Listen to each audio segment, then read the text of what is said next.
orcs and other inherently evil races, like goblinoids, in general, are often used as stand-ins, right, for black people, Asian people, disabled people, Jewish people, etc.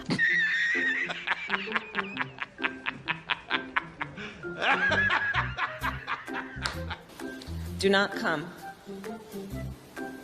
Do not come. I'm gonna come.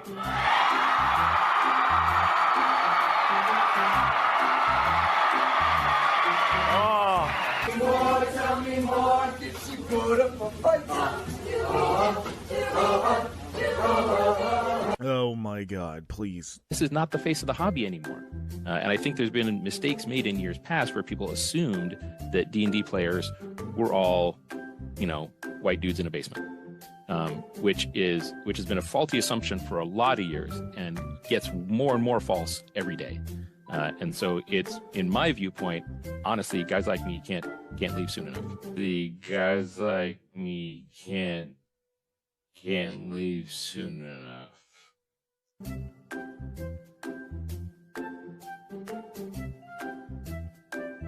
Not to fear, little children. I will help. I can't do it. We'll do it live. Okay. No. We'll do it live. Fuck it. Do it live. I'll write it and we'll do it live. And thing sucks. And here we go. And hi, James. How you doing? Took a nap, huh? Didn't mean to. It was just like, well, I thought I was gonna have to solo this thing tonight. no one wants to watch you solo anything.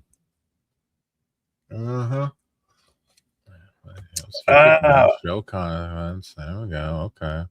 How's everybody doing? Yeah, his ass texted me like a minute and a half before the show. Talking about, sorry, I fell asleep. I did.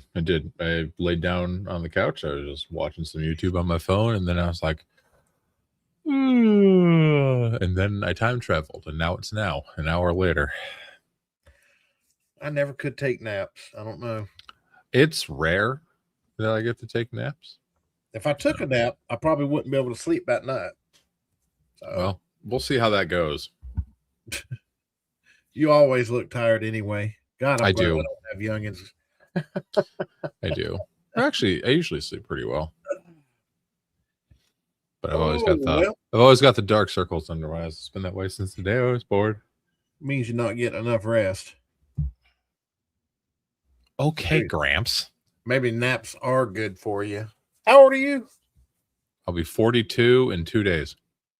Yeah, just a kid. You gonna do a birthday stream? Yeah, I'm running Hyperborea for the guys on Monday. Nice. So yeah, it is Monday. I forgot today's Saturday. Mm-hmm. Yeah. Yeah, So we missed one stream last week. You're all thrown off. I'm what? Oh yeah. Yeah, I couldn't come up with anything. I don't know.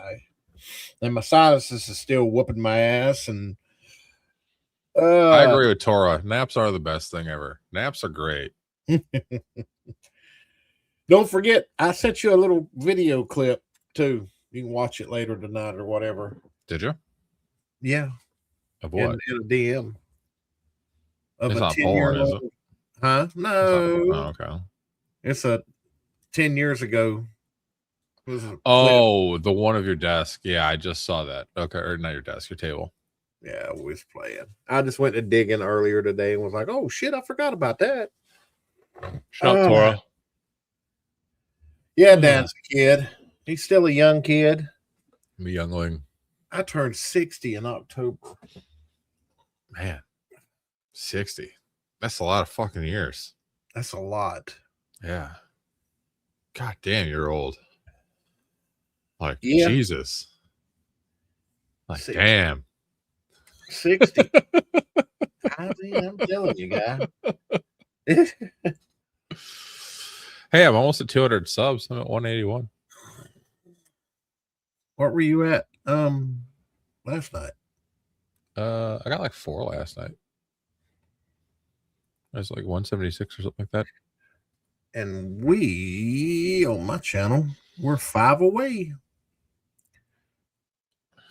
Tora's prepping for Axe. Nice. Yeah, I'll probably be there tomorrow. I might be a little late, but looks like it's going to rain a whole lot. So I don't think golf is going to go for as long as we're all hoping it will. Beware. Tora's Axe game. Tora is my Axe judge. Runs Axe Oh, I didn't know every you other Sunday from 2 to 5 Central. Oh. Roll 20 or what? Owlbear Rodeo when we need it, but it's a lot of theater of the mind. I've heard of Owlbear. Supposed to be really cool. Has like animated battle maps. Owlbear's weird because Owlbear Rodeo got popular because it was so simple. It was just basically an infinite grid that you could throw some tokens on, and you basically just used it for visualization. In the last year or so, maybe 2 years, Owlbear's been adding a whole lot of features. Like they're trying to kind of be Foundry, but there's, I don't know. It's weird. It was I mean, it still works fine. I like it well enough. It's just I've never used it.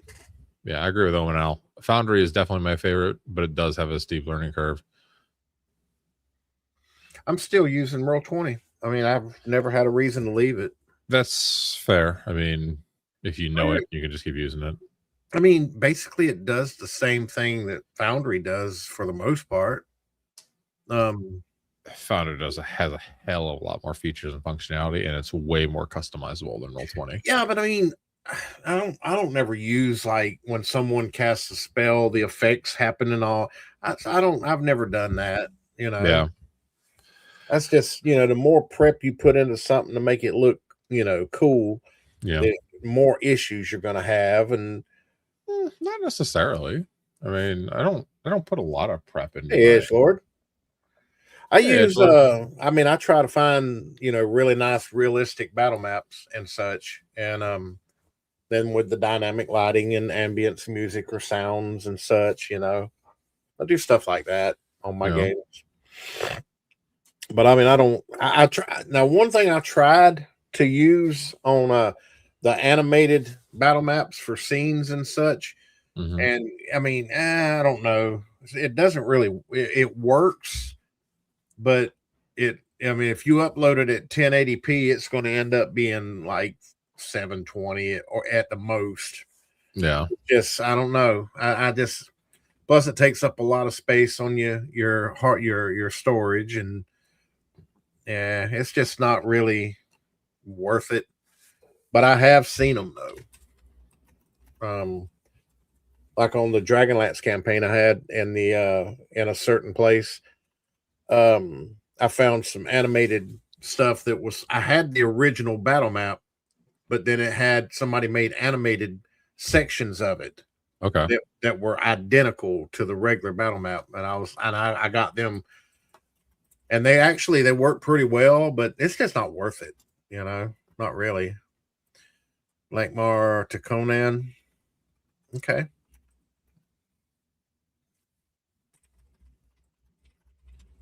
Yeah. I mean, I like Foundry a lot. I like how customizable it is. I like that there's modules that you can add in to it to do different things. Like you can change the UI, or you can have different custom 3D dice, or you can have, and it's very open.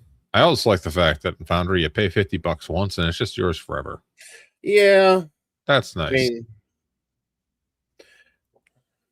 I mean, I don't know. I might get it and sink 50 in it and tinker with it.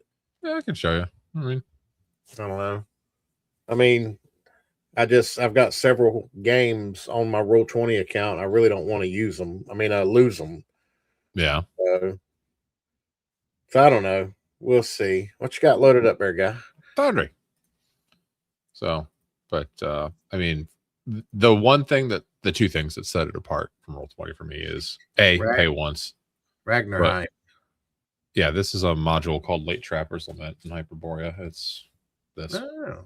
So But like you can download different modules and everything and enable what you want. You can make your own modules. I'm making this one right now called Hyperborea 3 Utilities because like I as GM wanted to be able to as an example, like if I come here to the caves, I want to be able to click, select a bunch of monsters. I got 4 zombies and I want to be able to roll a saving throw for all of them all at once. Yeah. Or, check their morale. Not that zombies have morale, but just stuff like that. So this is actually the module that I'm building right now, which is fun. Oh, hopefully like Wibbs isn't watching. Wibbs, there's more zombies in that cave. Don't worry about it. You'll be fine. But it's like, it's really easy to navigate and flip between scenes. Did they ever add hex grids as an option to Roll20? I haven't like run a game on Roll20 in literally years. Yeah, they did. have. Okay.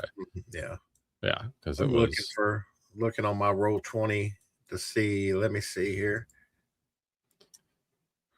But yeah, I mean, I like it. It's great. And I also like that it has way more systems than Roll20 does. So that's all. That's Foundry. Foundry's great. Everybody should play on Foundry if they're going to be TT. It's the best. Boop. There we go. I fixed it. Let me see here. Yeah, let me Oh shit, Russian's in chat. Hi, Russian. He's in my game on Wednesdays. Don't look at all that. Nah, he's fine. Codex makes Foundry tolerable, don't front. Nah, I mean Codex definitely helps if you want to get in on the dev side of things with Foundry, but even before Codex, it wasn't bad. Roger is right to get rid of clerics. Yeah. Nah, I like clerics. Hate looking for battle maps. I love random encounters. I agree with you on that. Okay, so there's your Roll20. Yeah, I mean, it's okay. I mean, I've got a lot of stuff stored in it as far as different campaigns. I got like 6 different campaigns. Half of them I've ran. I did, and you were not. I was. But there's like 3 sections in here where I had the you can see it actually moving with the animated. We'll wait till he gets back because he's got wife aggro. I don't have wife aggro. My wife came down here to bring me coffee because she's lovely. See? But see, it works on that. She's also making fun of me for falling asleep on the couch because apparently she came down here for some shebang bang and I was sleeping, so she left disappointed. Which but see, I mean the animated stuff works on Roll20. Like this upper section, you can see the fog. Yeah. And then I think down here in the bottom left, I've added another. But I mean, I don't know. They have done a lot with it over like the last year since they started the jump ship or whatever the initiative was. For a long time, it was very stagnant and boring. Yeah, I mean, it's got a lot of options in it. I mean, I've got mute or ambience music and sounds and such. Yeah. I do agree with Omen. After I've played in Roll20 and Foundry games with OSE and after getting used to the OSE system on Foundry, it's very frustrating on Roll20. How so? Everything on Foundry is nice and automated. It's got a very good and streamlined character sheet, and on Roll20, I feel like it just isn't, to be perfectly honest. But you'll have to show me. I mean, have you got a game set where it's got the? Oh, look. Yeah, pull it up. Let me see what you're talking about. Maybe your boy has an OSE game. And I wish I wouldn't have X'd out that damn page. I'll show you what they look like. Oh no, you have to reopen a tab. Oh no. Hi, Robert Stanton. How you doing, buddy? Put it all over. Hey, Rob. Let's see here. I'm not sure if I've got one with OSE. Let's see. Let's just open them all up. Let's see. View all games. See what's up. Are you normally running BX or what are you doing? They're AD&D. With my homebrew classes and such, the character sheets work better with first edition because OSC character sheets are hard coded with the classes that are in the books. Let's see. Is this one? No, this is damn first edition. Let me see. Let me pull an old one up.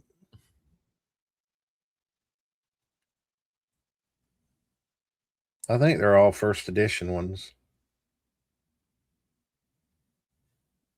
Well, anyway, let me see the one that's on Sure. Foundry. I mean, there's nothing wrong with the ones on Roll20. To be honest, I mean they work fine. It's just, I run some homebrew classes, and all right. So you can do the custom version, but it doesn't work with the saving throws and everything else because that class is not recognized. All right. So OSE on Foundry. This is a OSE game that I've got. Make it bigger. No, the character sheet. Oh God, hang on. You're 1 second. I mean, even on full screen, I guess. Oh, well, that's because it's on my 4K monitor and you're old. I got a 4K monitor. Yeah, but it's all tiny. So, I mean, I know on 4Ks everything's smaller. I get it. Yeah, that's what she said. We don't say that shit no more. What? That's what she said. You can't you can't multi-class. I think it's funny. But now at the same time, OSC doesn't naturally or natively have multi-class. All right, that a little better. Can you see a bit better on there? I mean, I reckon still ranking, but yeah. Okay, well, this is as good as you're gonna get. So the OSC sheet on Foundry has 4 basic tabs. If someone's a spellcaster, they'll have 5. But I mean, honestly, one of the things that I like the best about Foundry is if I target something and then I decide to, like, I don't know, roll my hand axe damage, it actually calculates based on, the target. If, well, Roll20 does that too. You can't actually target shit in Roll20 though. Yeah, you can. You finally can. Yeah. After years and years and years, you can finally. I think we're talking about the same thing. You talking about like that token is targeting that guy? Yeah. Is that what you're? Yeah, it's targeting that shambling down there. Because I haven't run a game in 3 years, so I don't know if that's an option now or not. I don't think you can, because if I go, I don't know if I have access to a. I don't see. I mean, I get what you're saying. I don't see the big deal with that because, I mean, it makes things go way, way, way faster. So in Foundry, if your token targets that orc and you attack it, does it automatically reduce the hit points from the damage? Yeah. Oh. For most systems, it'll allow the GM to apply the damage.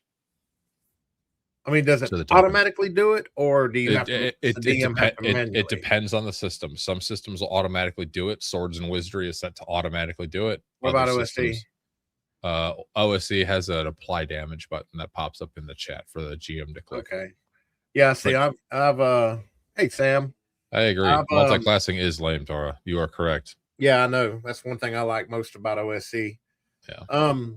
But I mean, it's with the API according to Rubens. I gotcha.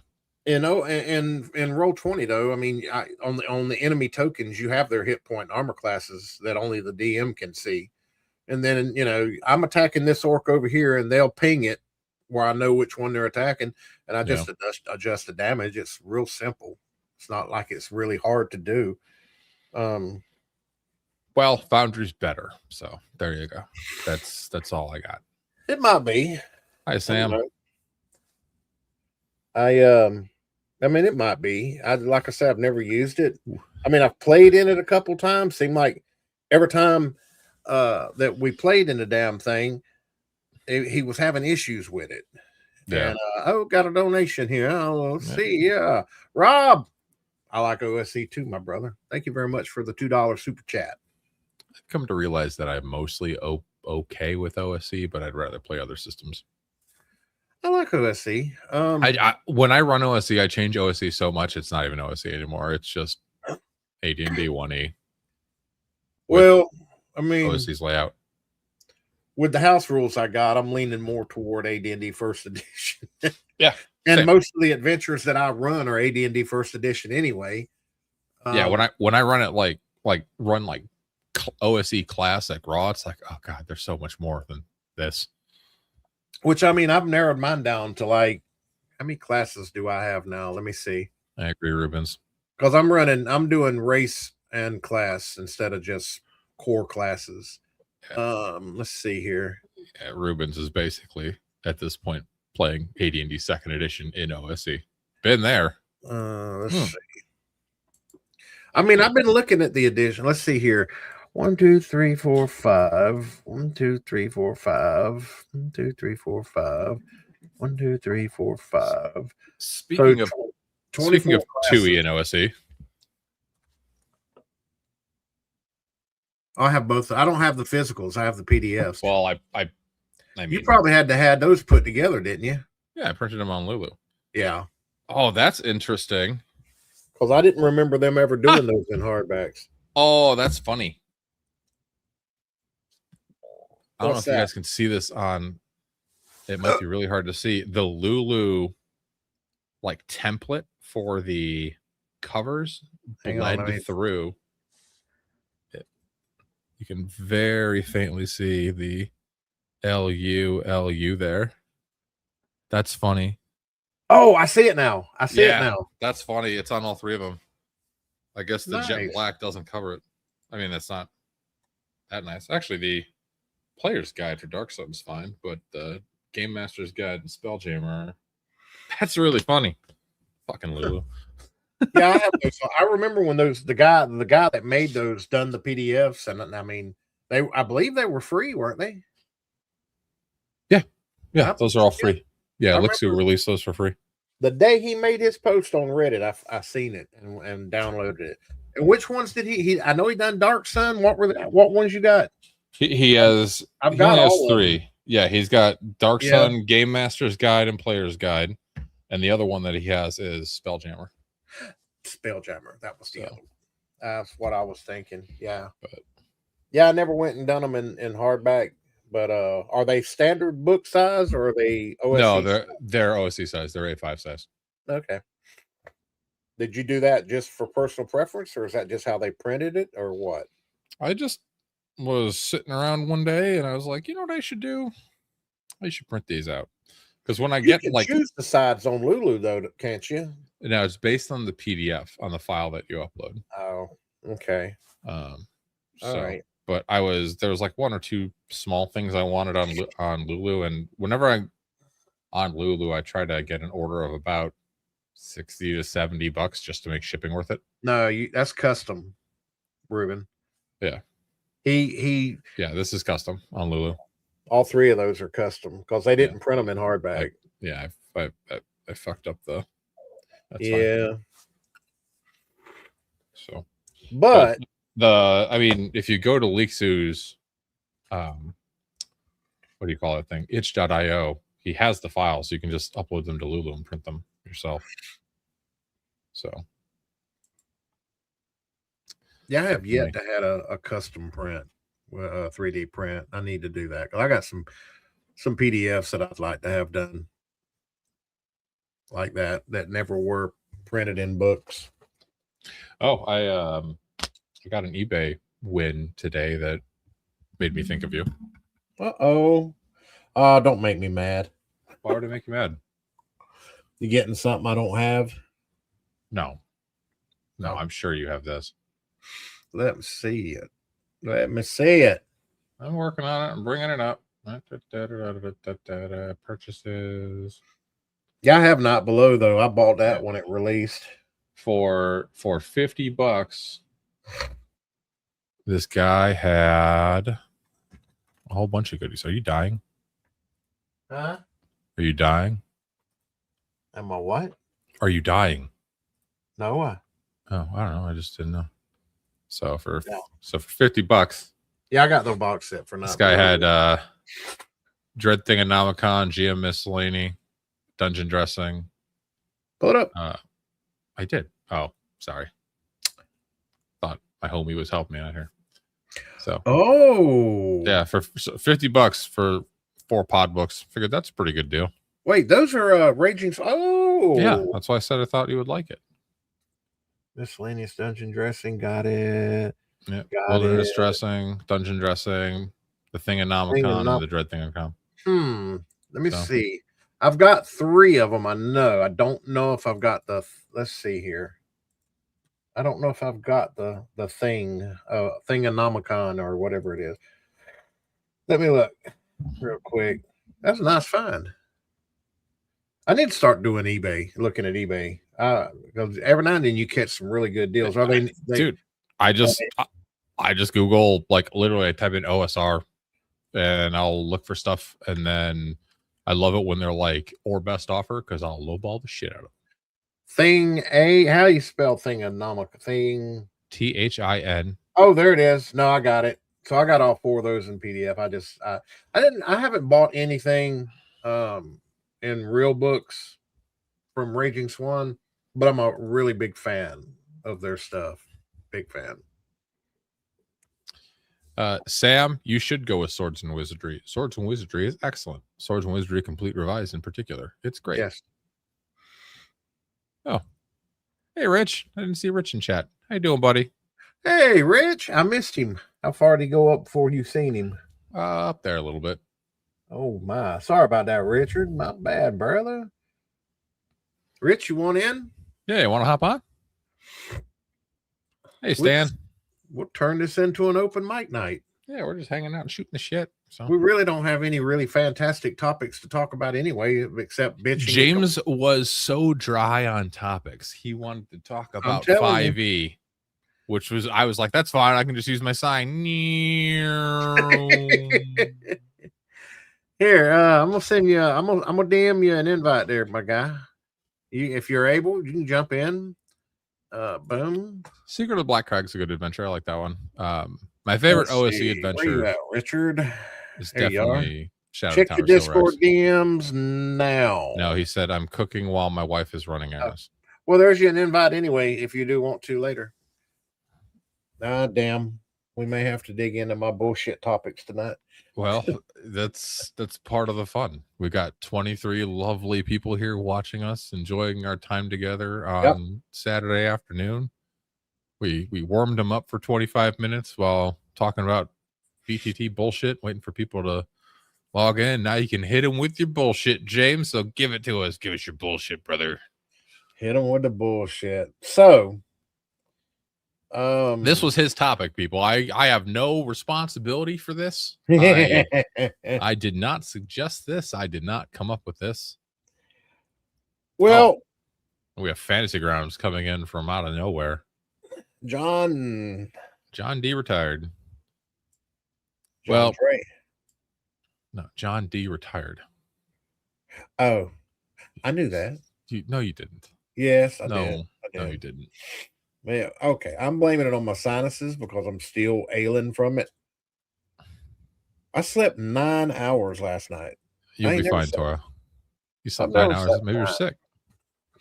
Still am. Not really. I got a sinus. Have you considered taking some fucking Benadryl? I don't have any, and I didn't feel like going nowhere and getting any. Why? Because they make you wear pants to go outside? Yeah, kind of. Bastards. I know. It's so unfair. Oh. Omanel, since most gamers are fatties, broccoli. Raw broccoli. Man, raw, dry broccoli. He ain't lying. Russian is asking if you have any thoughts on Ardenville. I have all of them. I've never run them, though. I've never run it. Read through it a little bit. It's a lot. I know I'll never run it. I mean, funny fact, I've never ran a mega dungeon in my life. 49 years of playing D&D, and I've never run a mega dungeon. What? Never. Well, I mean, I've run little, standard dungeons. Yeah. At locations and such, but I've never run like Undermountain or anything like that. I would love to try to dig. I mean, I've got all the realistic maps. I mean, I could set it up and try to run a mega dungeon, but it's hard to find a group of players that like mega dungeon because it tends to burn out rather quick. Yeah. Unless I don't know. I mean, I like Undermountain as a mega dungeon because it has different styles for each level. You know, like you have you have a city. I mean, there's portals to the Underdark. I mean, anything you want.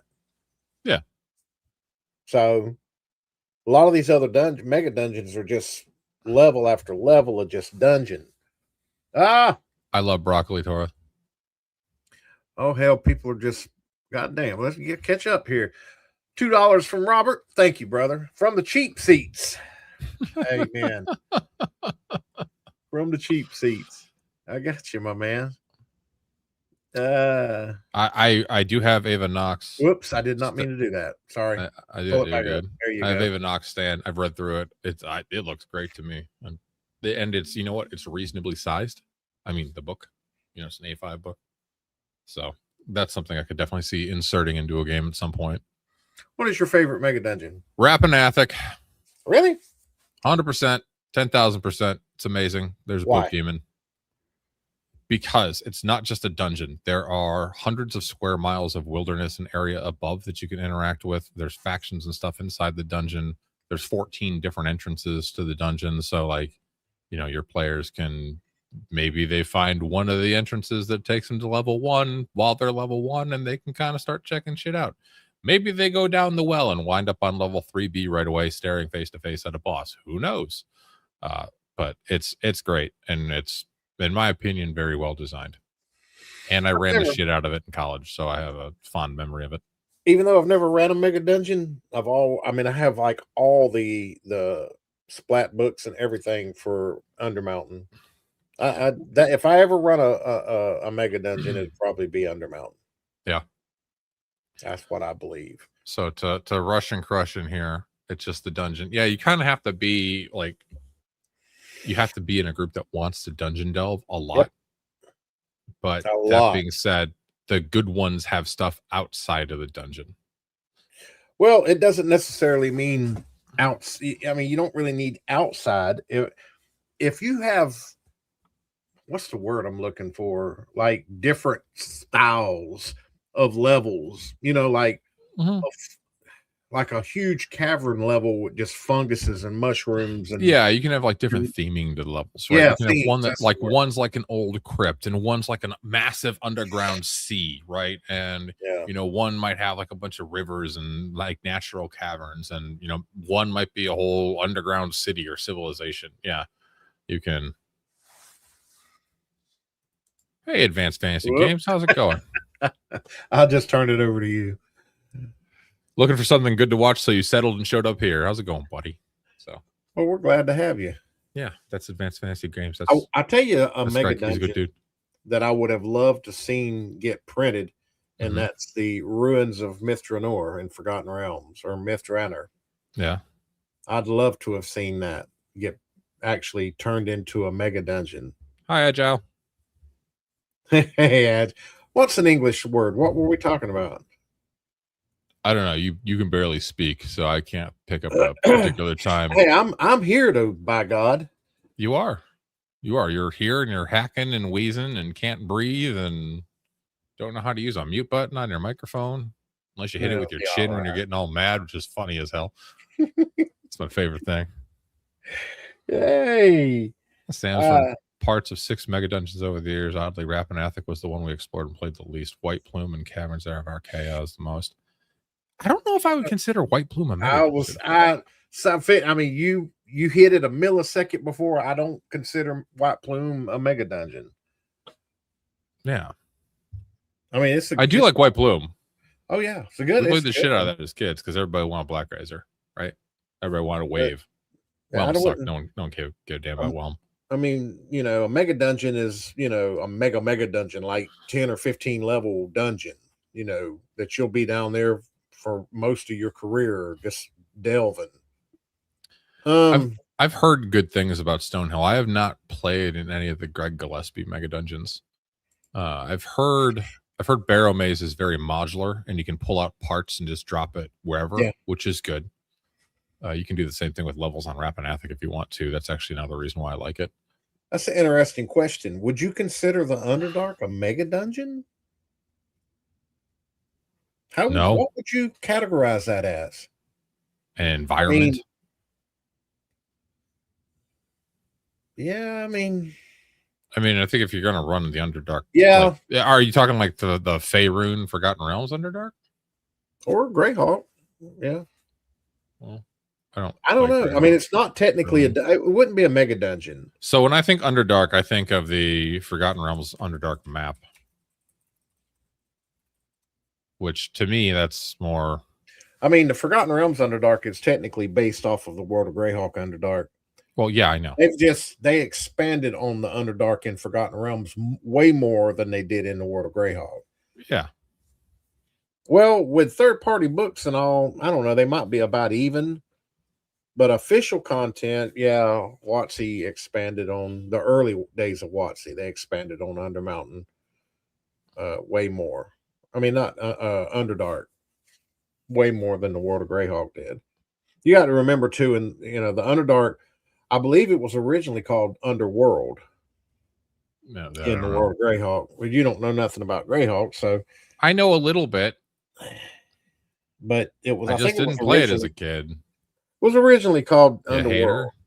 Yeah, I would deem the Underdark more of a wilderness than a mega dungeon personally, because there's like this is Faerun obviously, but there's like massive regions to it. Yeah, under the wilderness, up above. There's a gigantic, the Glimmer Seas down there, and the Underdark itself, which I mean, it's the same in the World of Greyhawk too, but it. All the overland continents and such is the Underdark is just as big. Yeah. So I mean, there's entrances all over the continent. See, Greg asked it. It's an expanse. It's not one dungeon. I agree. Yeah, I get that. That might be or it could be. I don't know. What's that? What's in Mystara the in the center of the planet or whatever it's called, Inner Mystara or whatever. I forget what it's called. Could be something like that. But then you have the underworld in Mystara that's between that and the regular campaign setting. So I don't know. Is OSE leaning towards an Underdark campaign with the new? I don't think so. I don't think so. Oh, you're thinking of Hollow World. Hollow World. Oh, Hollow World. Okay, Hollow World. Well, yeah. I've never done Mystara, so I don't know. Thank you for that. Appreciate it. So Takato played some Highfell last summer. His son was the GM, got bored with it, and didn't pick it back up. Yeah, it's hard to stay engaged in mega dungeons. Sam Fudd loved Stonehell after reading it, but the group wasn't interested. There's a reason behind this. We're not. Oh God, this is when we go. I'm gonna, Go ahead, continue. Do what? Continue with your story. Well, there's actually two reasons. I have a reason, and Dan has a reason. Mm-hmm. His reason is, don't you have a 9 o'clock game, or didn't you have a 9 o'clock? Yeah, I'm in Chubby Funster's game at 9 Eastern. And I would like to make sure that I have time after this to, cook dinner for my family because they're cool and I love them. But, and it might eventually be bumped up to 4 p.m. if I can ever get my mind right and start running games again. What are you waiting for? Shush. See, I knew when I said it, I knew you was going to start. I know. Let's don't get into that. But that's the reason on my side. 5 o'clock start. At some point, we need to do a stream with just you, me, and Roger, where it's just the three of us, and like we put you right in the middle, right, and then me and Roger on either side. We'll call it the Spit Roast stream, and we'll just like pick at you the whole time. It'll be. You'd enjoy that. I would. It'd be funny. I'd probably have plans that night. Sorry, I can't make it, guys. Ruins of Castle Gygar is a good OSE mega dungeon. Okay, I have not run that one. Castle Gygar? What? That sounds familiar. Castle. Is chat gonna make us spend money? My. Oh, it is a thing. Look at that. By Tidal Wave Games. €8. Oh, that's over on the other. Don't know why it does it in euros on my Firefox browser, but Are you using like a Dungeon VPN or Gold. something to make it think that you're in like Belgium or some damn thing? No, I'm gonna make sure. No VPN. It's on Tabletop Bookshelf. You can get it for $15. Matter of fact, what damn language is this in? This ain't even in English. Let's see if it gives me a It don't even give me a translate. Yeah, I can't read shit on that. Anyway, a mega dungeon for old school role playing games. Tidal Wave Games. I've never heard of this. I can see that, Greg. Huh. Well, thank you, Rich, for sharing the love. Since apparently, if I want to get monetized, I need like 11 bajillion watch hours and subs by February or some damn thing. Not that I care. I seen a video on YouTube. They're talking about making it harder for people to get monetized. Yeah, starting on February 1st, they're doubling the number of watch hours you need. So instead of 4,000, it's going up to 8,000. We gotta get you. You got to start pumping out some videos, buddy. Full-time job, toddler. I know. In like 6 games a week. Are you even close? Define close. I mean, where are you at? I don't know. How do I check? You don't know how to check. I've literally never looked at my analytics. Can you go to? You know how to go to your dashboard? Yes, I know how to go to my creator dashboard. All right. Analytics. Oh, let's see. I lost a sub. What the hell? Yeah, well, you probably offended someone that really liked WotC with your last video. Let's see. Oh no, I have to go to earn, right? Earn. Yes. Okay, my eligibility. I have 872 qualified watch hours out of 3,000. Out of 3,000 for the first tier. Ooh-wee. Now, what was the? There's 2 qualifications you got. The other one's 500 subs. I'm 319 subs away. We got to get on that, folks. If you're not subscribed to Arbiter's Archive, I feel like you care more than I do. I want to get you monetized. You're my buddy. Well, yeah, but like, what's the point? I'm not even gonna turn it on. Well, I mean, let me see here. I love me some older folks. I am a proud member. Hell yeah, Robertson. Are we discussing mega dungeons per your question on your channel the other day, Grandpa? We were actually, so fun fact, we kind of started talking about mega dungeons. James wanted to talk about 5e today. Not really. Yes, you did. I mean, stuff from 5e that they did right. Like adventures. Are there any 5e adventures that you like? Not the 5.5 bullshit. Nothing. We're talking 2014 5e. I mean, I have 2. No. Well, you're gonna say Lost Mine of Phandelver and Dragons of Icespire Peak. Those are both okay. Phandelver, I'm not a huge fan of. I think Phandelver is. I like Dragons of Icespire Peak because you can really sandbox the hell out of that. Yeah, because it doesn't have a theme or story arc for it. Adam. Hey, Adam. There's nothing that any of those 5e modules do well enough to make me want to run 5e to run the modules. No, but I mean, Lost Mine of Phandelver and the which I haven't never run. I've run Lost Mine in OSE. Yeah. Rubens explains my thoughts. Icespire Peak is fun, but 5e is not. That's why I don't run it in 5e. Yeah, I convert them to my system. Yeah, to your OSE almost 20, a little bit almost of 2E. 20. My OSE 1E. Yeah, OSE 1E. OSE 1E. Okay. I converted it to my OSE 1E, and it ran fine. Enjoy your squad leader game, Edgelord. Yeah, setting up squad. Okay. Getting prepped for Dolmenwood. I really wish I could. I just don't like Dolmenwood. I really wish I could enjoy. I don't like playing. I don't like furries as playable characters. So the trick is to not allow anyone to roll any furries. Yeah, but what's Chubby Punster's Dolmenwood game is human only. Oh, really? And we have decided, at least I've decided for us, that we are going to walk around the Dolmenwood and exterminate all the fairies. Because I'm a cleric of the one true God, and they're all godless heathens. So, yeah. I played 2 5Es, a one shot that we actually finished, and then I played like 3 sessions in a 5e game And I bowed out. I couldn't do it anymore. I just couldn't. I think basic rules of 5e last updated are great.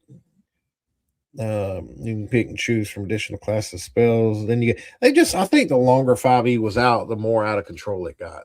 Yeah, it definitely did. Thank you, Agile.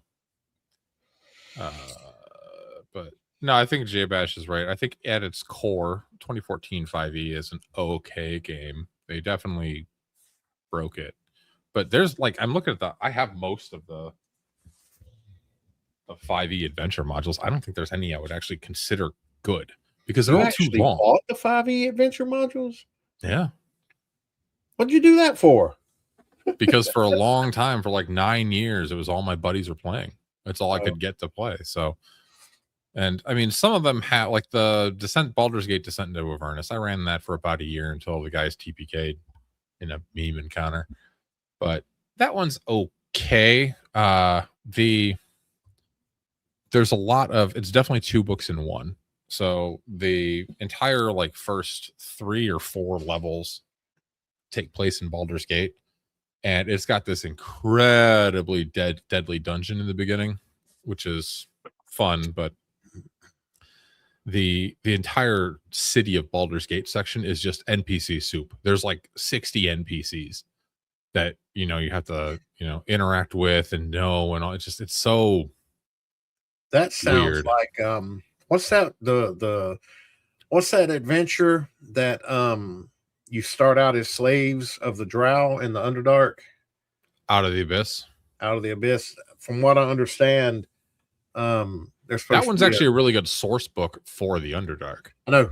I've used multiple things out of it. The adventure's kind of mid. It as far as the Wizards 5e adventures go, that's probably one of the better ones. But it's still way too long. I don't like the whole run and adventure that goes from like level 1 to 13 or 14. I like things that are more modular. You're talking about Rime of the Frost Maiden. Oh, you're talking about Rime of the Frost Maiden. I did play. Oh, no, the Sam. Oh. I was assuming he was talking about Rime of the Frost Maiden. Yeah, there's parts of Rime of the Frost Maiden that are like usable smaller dungeons, like the tower that's got all of the Durgar in it. Like that one's pretty good. And there's a few like smaller quests that are interesting that could be parsed out.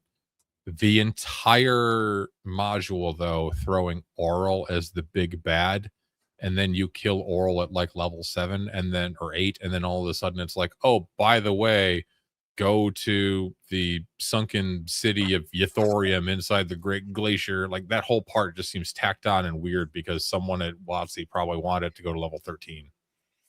So that's my take on Icewind Dale. J-Bash, not into mega dungeons or adventure paths. Some of the 5e books have some good maps location rip off of. Yes, I agree. There are pieces that you can salvage. Yeah, but but I agree that Out of the Abyss is like, I don't really know about it as an adventure, but I think it makes a really good source book because it covers a lot of different locations in the Underdark. Robert Stanton mentions Saltmarsh. U1 is good. I like U1. Yeah, the U1, 2, hey, and 3 trilogies are really good. AD&D mod. Are they AD&D or are they? Yeah, those are AD&D. They're AD&D. Yeah, those are Take really it easy, Robert Stanton. I think the first one is the best one out of all 3 of them, though. Yeah, there are a lot of 5e adventures that are rehashes of older 1e modules, like the whole Storm King's Thunder. That's G1 through 3. That's G1, 2, 3. But they screwed it up. Well, I mean, this is normal. And the Ghost of Saltmarsh is a redo of Sinister Seekers of Saltmarsh. Yep. There's a few others. However, there are some good redos of 5e of older modules, though. Well, that's good. Who made that? Goodman. This is Goodman. Games, yeah. Yeah, the Goodman OAR books, when they had the license, Temple of Elemental Evil up on the shelf. are very good. I call that Gaslamber's great. Lost City's great. Yeah, Lost City. They those are excellent. I bought the Temple. I found it on sale. They were selling it for $100, and I found it somewhere. I don't remember where I bought it. I got it for like $30. Yeah, for so many years. Heading out, Rob. Appreciate you coming by, man. Thank you much for the $5 super chat.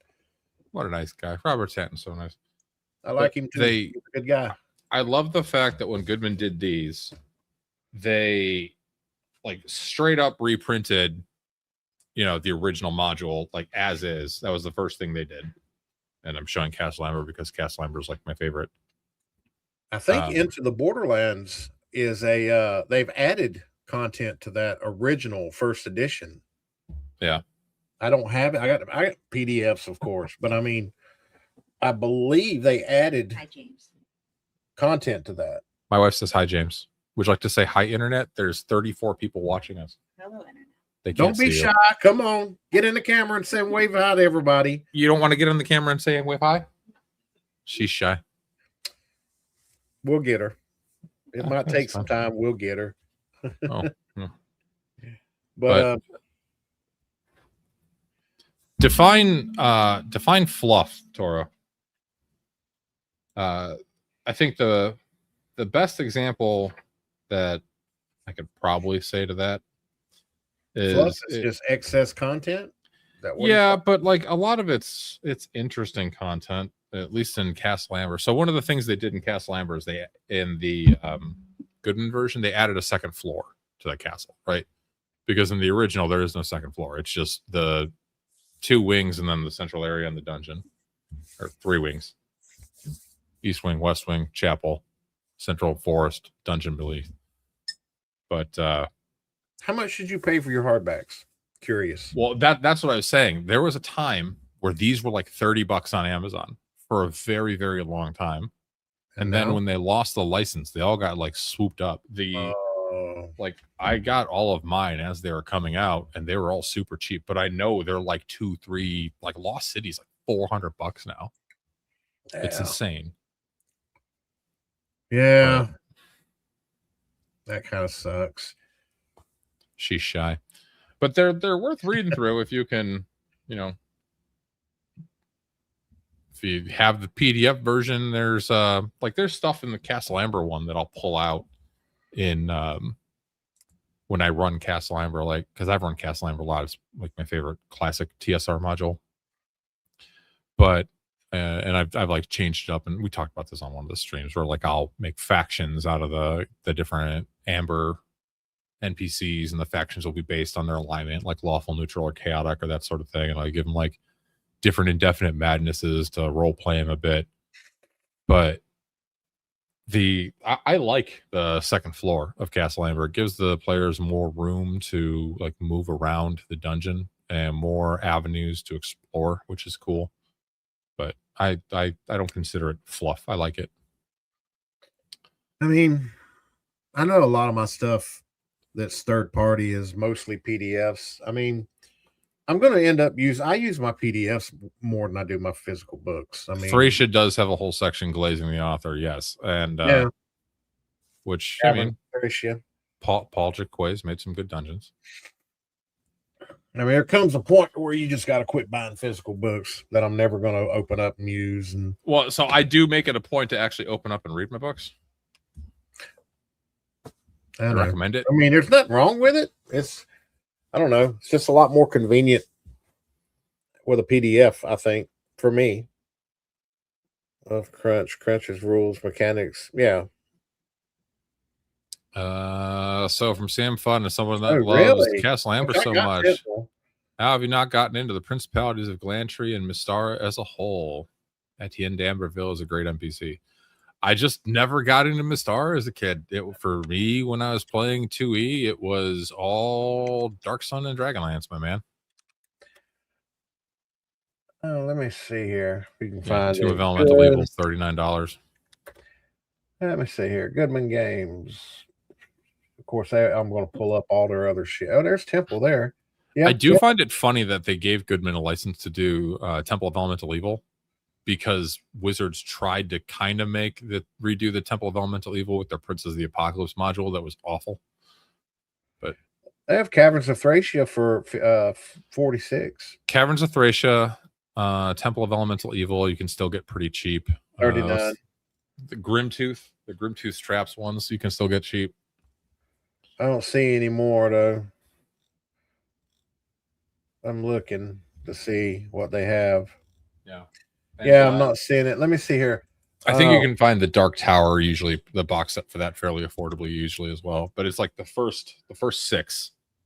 Yeah, the Lost City's not even on here. Yeah, Into the Borderlands, Isle of Dread, Expedition Barrier Peaks, Lost Let's City, see. Castle Amber. Those are the ones that are super pricey.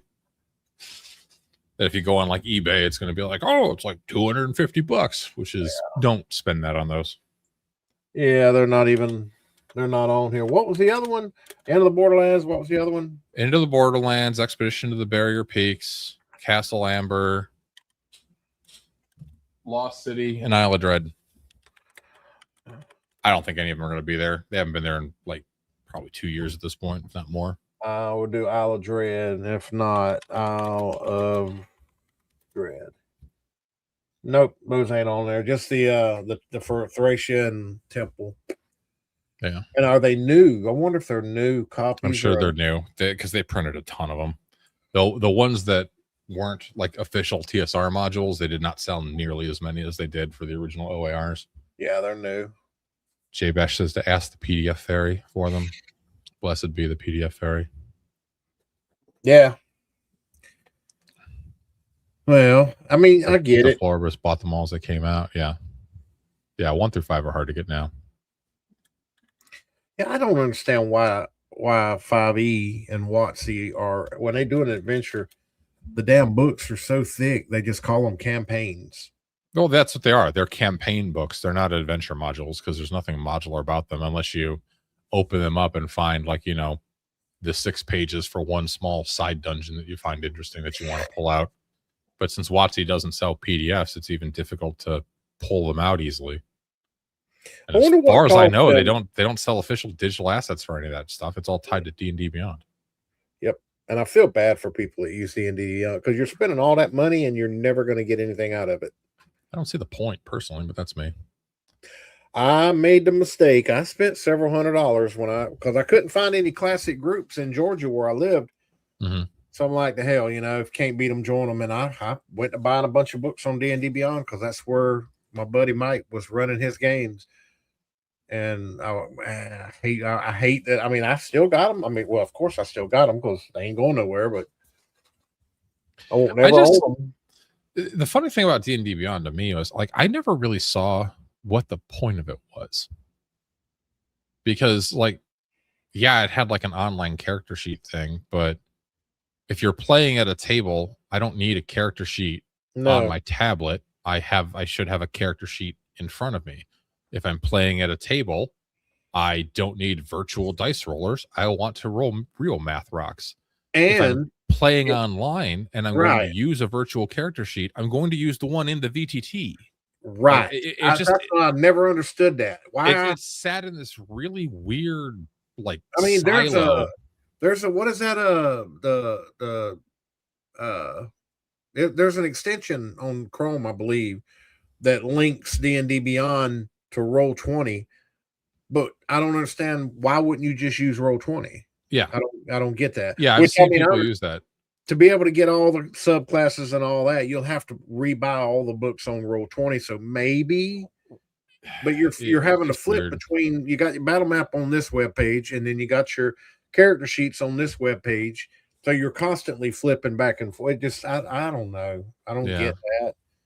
Didn't really make a lot of sense. I've played in exactly one Daggerheart game on Roll20 and I hated it. And Daggerheart's like that. The character sheets are all on demiplane or whatever the hell it is.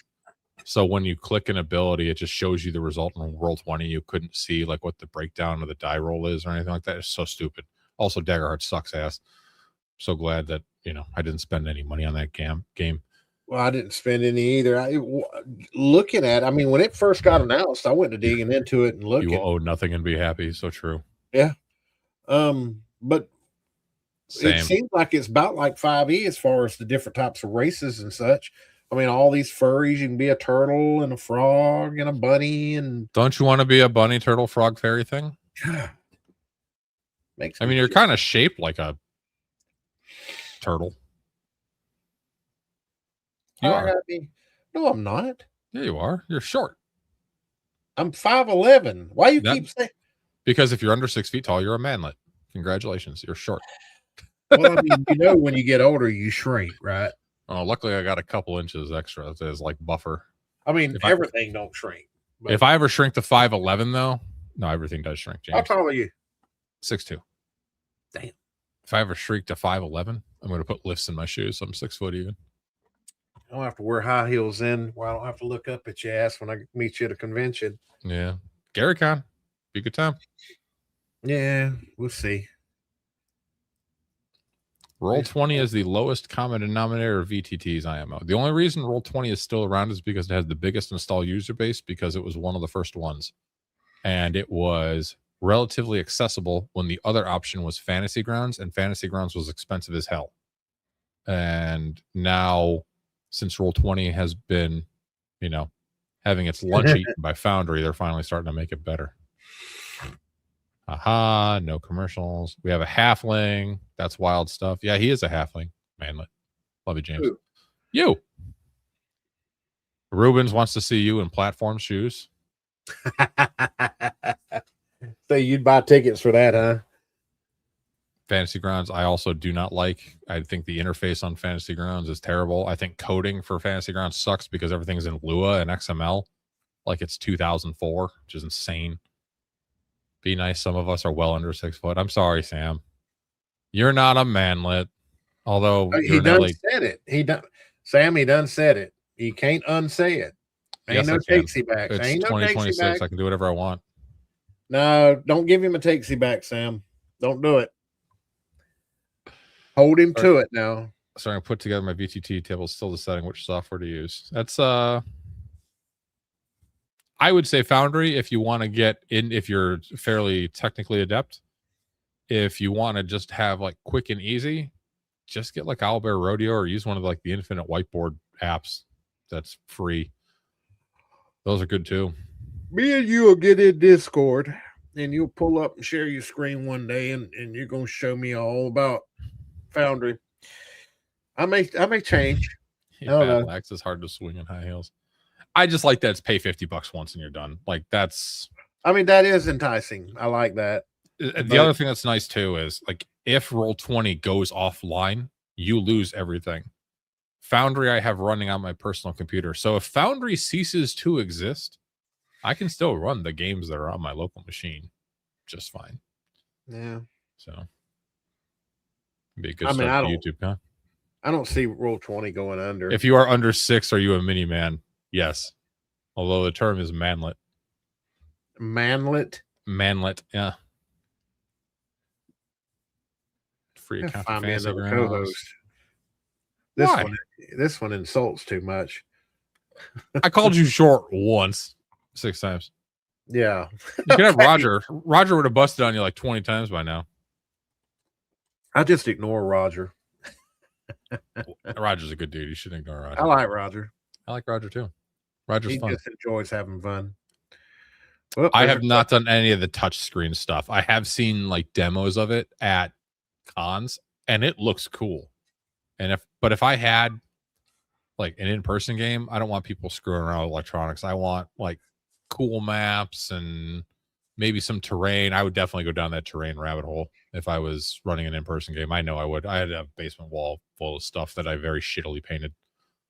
So like in Foundry, say I need my battle map for like my level 1 of this dungeon. Yeah. So you open up, like, do you just upload it from your computer onto a page? Yeah, I'll show you. So if I'm in Foundry, that way I can continue to. Let me make it on my smaller monitor so you can see it with your old eyes. So I'll share Foundry. I'll add to the stage. All right. So when you want to add a scene in Foundry, come over here to scenes. You say create scene. We'll call it new battle map to murder all the PCs. La la la la la la la. Really? Okay. Create.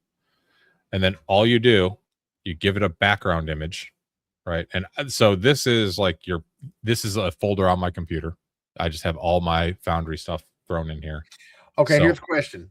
Can it be like the battle maps that I use on Roll20 are either PNGs or JPEGs? Yeah. So they can be in PNG or JPEG format? Yeah. Because I always under the assumption that they had to be in Foundry format. No. Okay. No. PNG, JPEG, WebP. WebPs are good because they're smaller. So players that have poopier computers, it'll load faster for them. But here, select file, Castle Amber West Wing, save. It made a new map. Now if I go to view, boom, that's my battle map. Okay. Now, and then you can like drag your PCs onto it and everything. And look, Looks like now it my works about the same. Now my Hyperborea people are in Castle Amber. Look at that. So if Russian Crushion's still out there, he's playing Swaggart.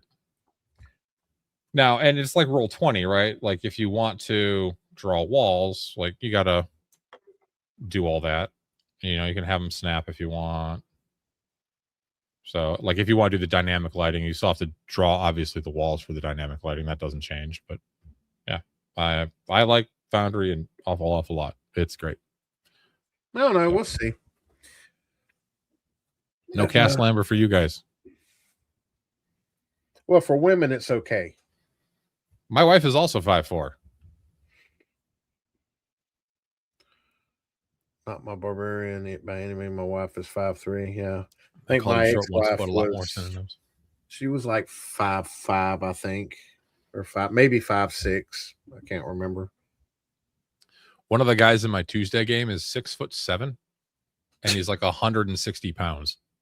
Oh my! He's like a rail. It's funny as hell. Old eyes are out of warranty. A lot of old man eye jokes. 4'11". Yeah. Buster dated a 4'11" girl. That's a hobbit. That's a hobbit. 4'8". Good gosh. Wow. Well, I mean, hey.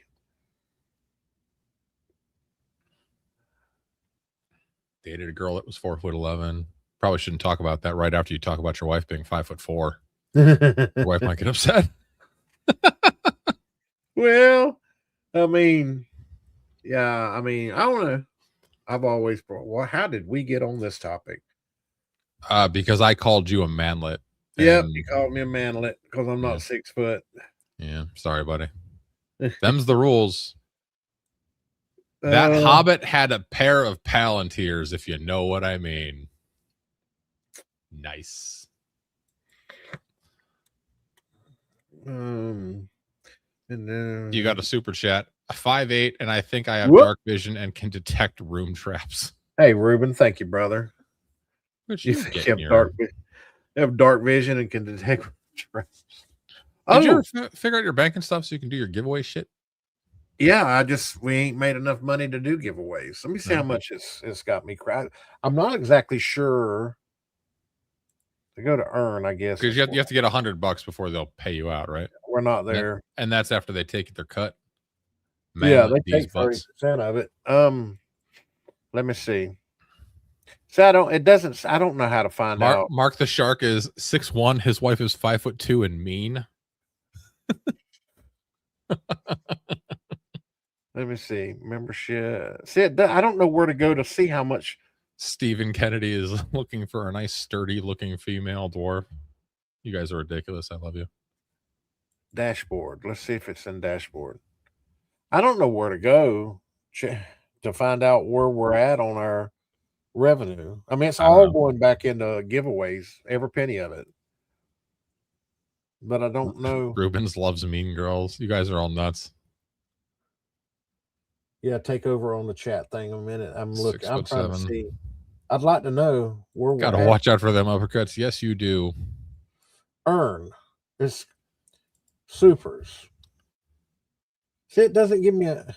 The other thing you gotta watch out for too is when you have a toddler, because when they like run at you and give you like a big running hug and they just headbutt you square in the hurts like hell. So let me see here. I'm gonna Google it. Find out how. Mean girls are fun till they aren't. Mean girls are fun to date, not to marry. Have you guys just tried dating like and marrying nice girls? It's the barbarian toddler hug. Yes, very much so. Robert Stanton said, "I just don't want a roast beef sandwich." I think I know what he means by that. That's definitely not I know what YouTube he means by appropriate. that. All right, sign in to YouTube Studio. Click earn. All right, I didn't went to earn. Click supers or okay. So it don't total them up? Yes, there are nice girls. My wife is a nice girl. Most days. See, all right. So I'm looking at memberships and it says $8.61, but yet I know I've got 8 members because they're showing up on my homepage now. Right. But they're what, like dollar memberships? That might be it. But they're taking 30% of that dollar. That's right. That's right. All right. So supers and gifts. Let's see. See, I'm on the supers and it doesn't show a total. And That's I don't, weird. it shows individually, like 5522. Let's do all of them. Good God Almighty. See, that's what I'm saying. We got to be, I'm ready to do giveaways too, because I'd like to be able to get enough to where they pay out and we can start giving away the new OSC book. Yes, YouTube takes 30% off the top, off the gross, and then you pay taxes off the remainder that they pay you. Taxation is theft. I have a shirt that says it. So it's okay, James. You'll get there someday. You muted your microphone with your cheek again. I had high hopes that I'd do it with before the OSC books come out so we could do You OSC. still might. They're taking their sweet ass time. Tell me about it. We ain't even heard. They ain't verified addresses or nothing. Yeah. It's So- supposed to be end of July. It's now mid-August. Literally the dead center of August. And Taking their yeah. sweet time. So I don't know. I mean, we're still waiting. Whenever we do get them, clear that day on your calendar. I think so, Deploribus. Because we're gonna have a lot of work to do and a lot of videos to pump out to try to beat the rush. Yeah. Because there's gonna be other YouTube channels gonna try to beat the rush. I've already kind of figured out how this is going to go down. I'm going to be very busy with something the moment those PDFs come out. And you're going to, like, the moment the email drops, you're going to start blowing up my Discord. Dan, get your ass up here. The PDFs are out. We got to do our stream. And I'm going to be, like, either working or trying to get my kid to sleep or pooping or something that's, you know. Yeah, you need to give me your cell phone number where I can put it in my phone. That way I can just call you. Hey, you son of a bitch. Get your ass on. We got work to do. Check your email. Yeah. There you go. Oh, I fucked it up. Yeah, you did. There we go. I mean, my phone's on charge, so I get it later or in the morning, whenever. So let's see here. Something that I want to go back to the keynote live stream. Okay. Where they done their little Darth Vader breathing video, trying to get everyone hyped up that nobody clapped for. Didn't they already do a D20 Star Wars in third? They did. Yeah. D20 Star Wars. It wasn't very good. I'm wondering what they have that's going to make it different this time. And is it going to probably nothing? I mean, it's going to be in 5.5, right? Yeah. Of course. How does that even work? I'm sure it'll just be with the new characters from the shitty new movies. Yeah, no, yeah. It'll be the Star Wars episode 7, 8, 9. Admiral purple hair girl power. I ain't got to listen to no man. And then, oops, my whole fleet's dead because I'm an idiot.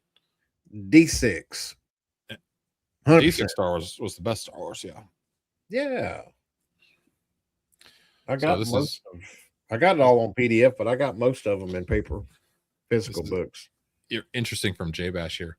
You all think this new version of OSE is going to cause enough division among the fan base to open up the next OSR hit? No. No. I don't think the changes are going to be very material. And we live in a world where if you really want to play BX, you can just go buy a pod copy of BX for 15, 20, 30 bucks, whatever it is. 15. Yeah, well, 15 for basic and 15 for you. Yeah, 30 it's 30 if you want both, but still. I don't think it's this is what you're gonna have.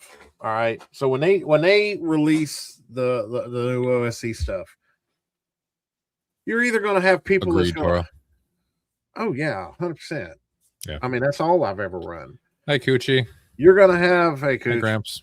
you're gonna have Coochie have was saying hi to people you. that 100% migrate to the new 2026 OSC. Then you're gonna have people possibly like me that stays with OSC Advanced 1E. That's what we'll call it, OSC 1E. But migrate like some of the new mechanics and rules that they put in the new OSC books into their current system. So I really can't tell what I'm going to do until these books release. So if you have D6, Star Wars, or current Edge of the Empire, why would you switch? Yeah, I mean, and I've got, I know I keep saying it. I have everything on PDF on both systems. And I use, and what makes the FFG Star Wars so awesome is the adventures are easy to convert to D6. I mean, they're just this. It's a simple conversion. And they have more up to date modern adventures. You know, like they did delve into the Clone Wars, which is my favorite era. And I like that. Old Republic. I mean, I like Old Republic. I just don't know a whole lot about Old Republic. They are not yet, I roll. No, they're not. Oh, trust me, you're going to know the day they release because we're going to be pumping out videos reviewing them. He's going to blow up my phone, blow up my Discord, and be like, Dan, get your ass. So I got my StreamYard. Here's the link. We got to talk about this shit so we get in the algorithm. Blah, blah, blah, blah, blah, blah, blah, blah. Yep. I want this channel to be the leader in OSE on YouTube. Okay. And I think we can do it because we cover like 85% of what we cover on this channel is OSE. You got to stay focused. Huh? You got to stay focused so the algorithm knows that you're an OSE channel. No more random videos delving into AD&D 2nd edition. I only done one. Thank you. I had to test the waters. It didn't do worth a shit. I did get the Demonic Grimoire. I also tacked on the new books because it seemed like they weren't that expensive to tack onto the Grimoire. I wonder if we're going to get the Grimoire the same day we get our core books. That'd be cool. That'd be a lot of content to look at. Yeah, Mark the Shark has the OSE books from a year ago. I really... Looking at the the plan changes thing article on their website, I don't think that changed a whole lot, guys.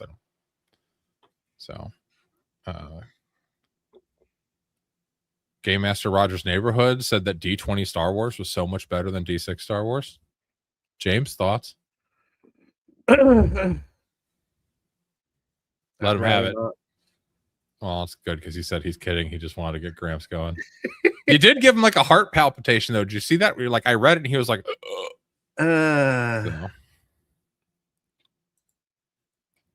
That's the plan.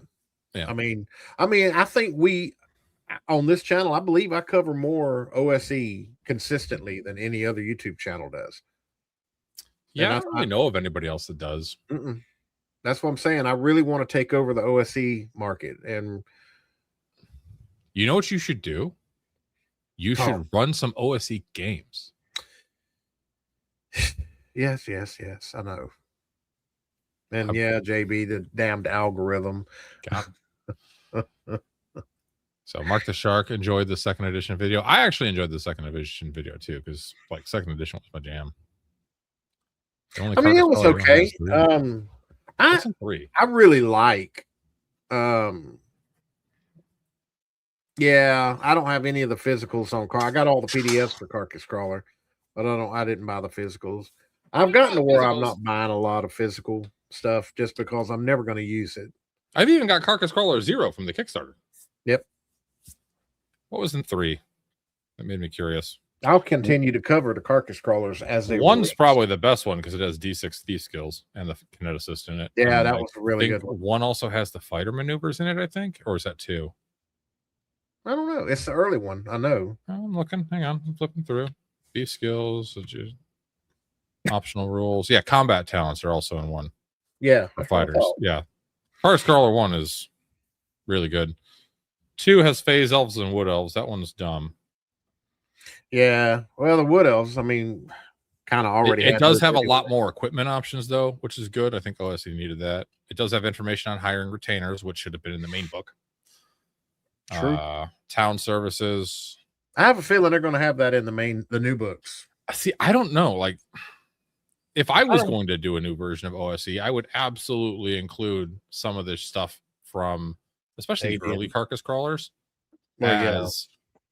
Oh yeah, they have energy weapons in 2. That's right. You can play like plasma rifles and stuff, and guns. Yeah, the original one didn't have an issue number. Yeah, 2 had the item-based slot-based encumbrance thing, which was good. What's in 3? Beastmaster, Dragonborn, Mutoid, Mycelian, and Tiefling, expanded adventuring gear, weapons and armor, and creating monsters. Only one I use out of that is the Beastmaster. Yeah. You don't want people to be mushroom people? Negative. Yeah. Yeah, I mean, I started out. I've never used the mushrooms and the draconian or the dragonborn and the tieflings, and I don't use all them. Yeah. I mean, I'll have them in my games as NPCs or enemies, if it's depending on the setting that I'm in, but not as playable. I don't want all that shit. Yeah.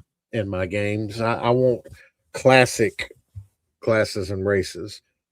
Like it originally was. That's how I run my games anyway. Like basically I run them like I ran them in the 80s. Yeah. So I don't need all that excess bullshit. Yeah. In my opinion, you're not missing much Deploribus by not having Carcass Crawler 3.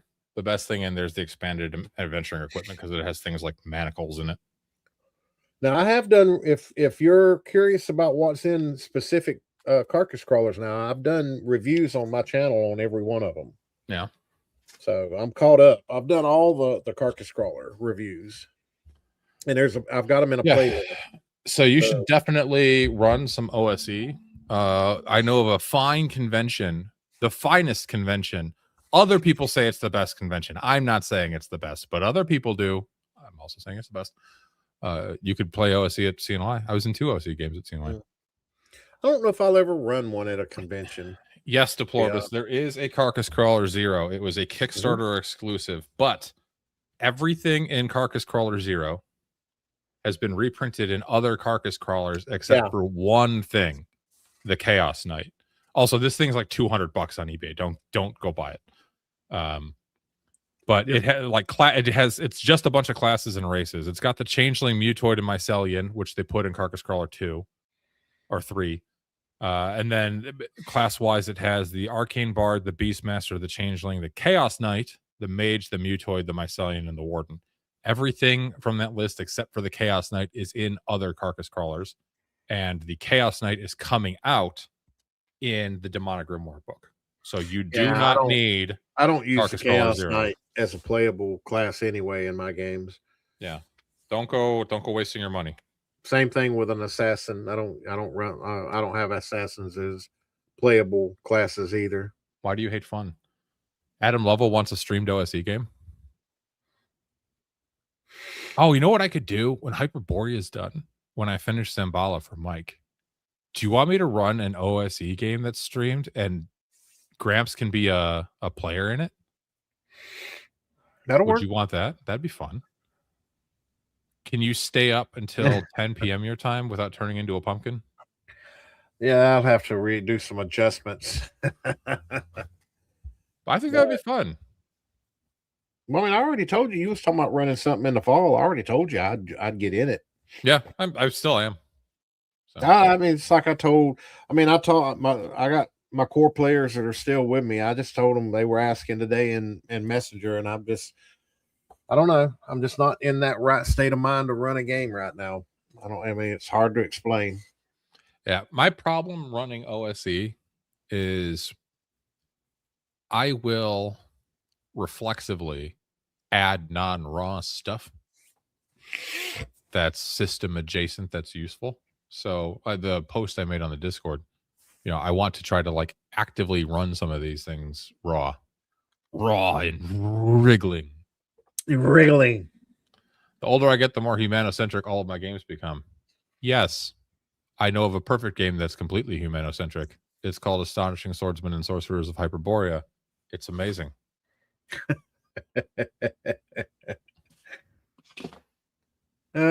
See, these are the kind of streams where you just go completely off the rails. Right, that's all right. It's a fun stream. Yeah, and we just have a good time with it. Just talking about whatever. And it keeps chat interactive, which is good. People. One day we're gonna do a Star Wars TTRPG stream. Okay, I think that'll be fun. That might be next Saturday. You guys want to see next Saturday? You think? I would have to like reread the book. I haven't read the book since college. Stan would play in my Monday night game. We can do Star Wars D6. Rubens, you can play as long as you're not a turbo dick like you were in the Rats on the Walls one shot, buddy. Yeah. Love you. I'm kidding. What are these games that James keeps talking about running? We have seen no games being run. I said I would get around. I'm just y'all. I mean, there's a lot of stuff going on that y'all don't know about, and I'm just. They're not bad or anything. It's just my mind I ain't right now for a game. How's relations with your neighbor lady? Shit. She works such odd hours. I done about give up on her. I can't never. I mean, she works 3 to 11, and it's like, yeah. When Dan runs a new game, I'll get in it. Doesn't matter what it is. Well, maybe they'll all die tomorrow. Who knows? We'll see. Hey, Charnel Crypt is good. I like Charnel Crypt. I think that's a knock spell 1, if I'm not mistaken. It's definitely one of the knock spells. Charnel Crypt of the Sightless Serpent is an adventure that Jeff Talanian wrote for Knockspell, and then he cleaned it up for, I believe, GaryCon one year. That's Hyperborea. It started as Osric, but became Hyperborea. You know what you should run? What? You should run a D6 Star Wars game. It's been a long time since I've run a D6 Star Wars game. Be fun. I want to play in a streamed OSE game. Well, do you have a camera and a decent microphone?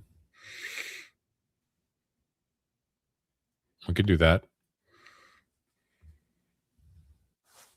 D6 Star Wars was a lot of fun. We played the hell out of it. The last D6 Star Wars game I ran, I mean, in college.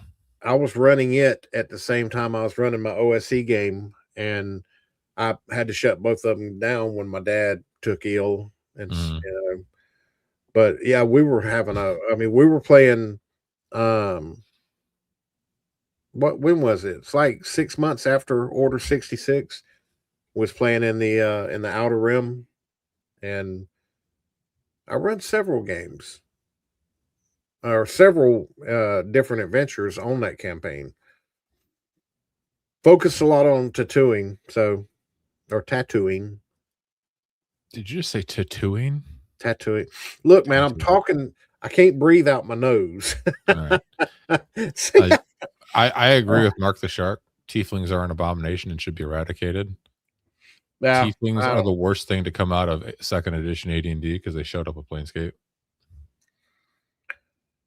I mean, even in the world of Greyhawk, down in the immediate jungle, there's Tieflings down there too. This is a good question from Buster. You get all the various monster expansions for OSE. What do you mean? There's a lot of really good OSE. Shut up, Roger. There's a lot of really good monster books for OSE. Oh, you talking about just like splat books and such? Yeah. Yeah, there's actually a monster book it's like an actual monster manual. Let's see what the ones that you got. There's a bunch. So these are the two that I like. So Tome of Essential Horrors and Tome of Essential Horrors 2. These are from Frog God. Oh my! Do I have that? There's a lot of fantastic monsters in here. Obviously, it's like a lot of undead and a lot of horrific type things. Based on the actually one I of my don't know personal if I've got favorites. those. I just opened right to it is the Cinder Ghoul. Who printed those? Frog God Games. I don't think I got those. So Let me it's see. a ghost-like spirit in the form of a swirling humanoid cloud of burning ash and charred body parts. Its dark, smoky shape I is do lit have here them. and there with red glow and perpetually burning embers. And the grisly remains of scorched body parts can occasionally be glimpsed floating within the mass. These baleful undead creatures reek of smoke and burnt flesh. They have fire immunity, energy drain, burning touch. They're cool as hell. I love them. But there's a lot of. There's a 2. Let me see the cover of 2. I've got the leather too. Tomb of Essential Horrors 2.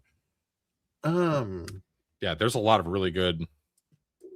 Because so Frog God, back when they had the license for Swords and Wizardry, when Matt Finch was there, they printed 4 volumes called the Tome of Horrors of just like, monster books that were Swords and Wizardry compatible. And I think some of them they actually even printed for 5e back in the day. Hey, no one of consequence. We're kind of talking about OSE and miscellaneous stuff. We talked about VTTs earlier, but they when they ported, or when Matt Finch left Frog God and took the Swords and Wizardry IP with him because it's his, they started printing some stuff for OSE. There's actually a couple other things that they did. Whisper and Venom is a really cool campaign setting for OSE. Maybe I'll run that on Mondays. But they printed some books for OSE and a couple other adventures. Like there's one called The Heart of Balthus. There's a few others as well. But like there's like a gravity elemental in this. How many pages is the 2 got? I don't know. Because I've got another one. They're both 187. Yeah, no. Okay. I got the first one. I got Tables of Essential Horrors. Tables of Essential Horrors. That's I believe if memory serves, Tables of Essential Horrors is like what environments and like random encounter tables, all the. Yeah. I don't have 2. I got to go find it. Go find it. But hang on. Do you have the PDF? I don't share PDF, James. That's piracy. Do do do do do.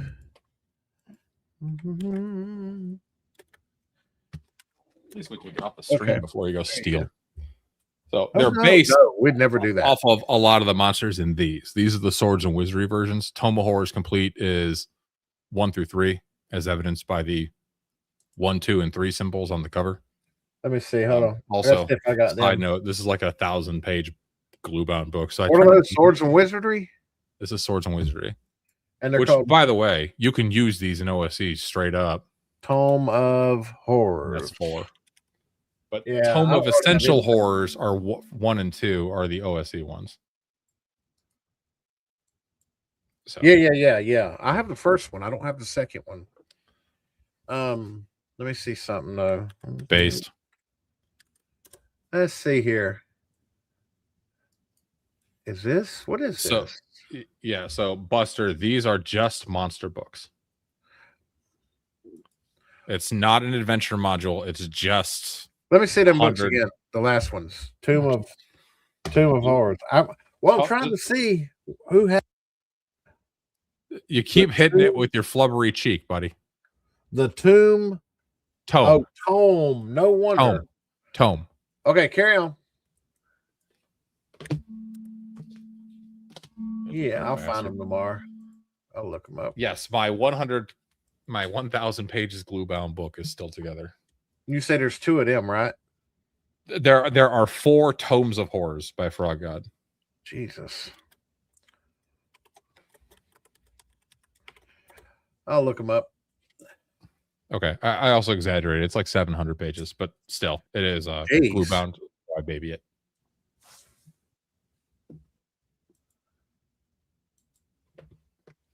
But those are good books too. I didn't know about those. That's kind of neat.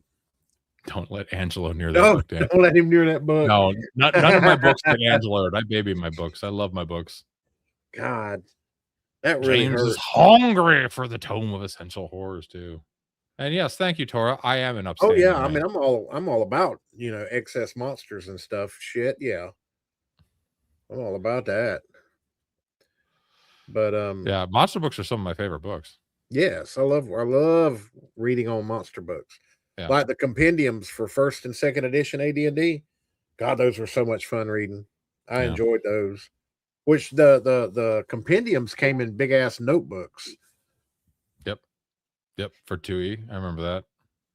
Mm-hmm. Some Actually, I've people got just destroy books. Yeah, 2 of them. bastards. Yeah, there's one there, and then there's another one on the bottom. I think those are both second edition. Yeah, that was like the tail end of TSR thinking, you know what we should do? We should let people 3-ring punch these things because they'll want to put them in binders. I never did. But Well, they eventually- also released like I guess you could call them like expansion packs. Mhm. And then you could just put them in those existing notebooks in order where they fit. Yep. Yeah, because they did a lot of setting based ones.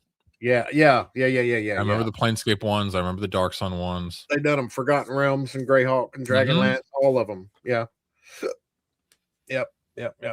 I do have 2 of my horrors, 1 through 4 hardcover. For 3 and 3.5. Yeah, a lot of the Frog God games, Necromancer game stuff, they started under the Swords and Sorcery brand label, which I believe was actually owned by White Wolf in the 3.5 days.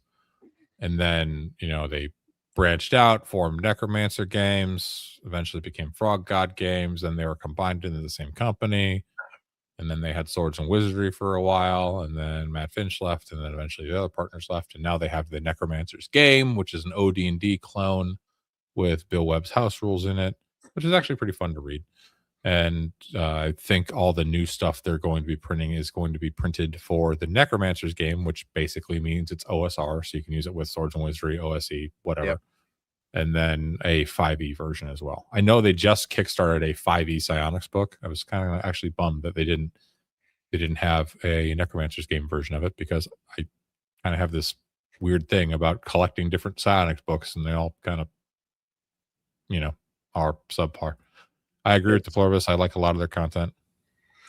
I'm glad you're enjoying the Monster Overhaul, Steven. Did you get that as a result of our stream? Because I know like 6 or 7 people did. It's a great book. Yeah, it was funny how you said a while ago, it was like somebody probably mad at my last video. I got on it. Yeah, there was 4 dislikes. Now there's 5, and then I lost a sub. Yeah. One 5.5e kid that was enjoying your channel, and he was like, "You bastard, crotchety old man." I did say, over there with the blue hair and nose ring libtards, and that might have made him mad. He might have had nose rings or something. That you did. Probably. I don't give a shit. Probably tickled him. Just like I said in the end of that video, if I upset you, I guess you just gonna have to be upset. Sorry. I hate it. Just be upset. You're not gonna wake up with herpes simplex 10 in the morning. Just be upset. Roger that, Roger. Steven is the first one ever to come up with that joke. Excellent.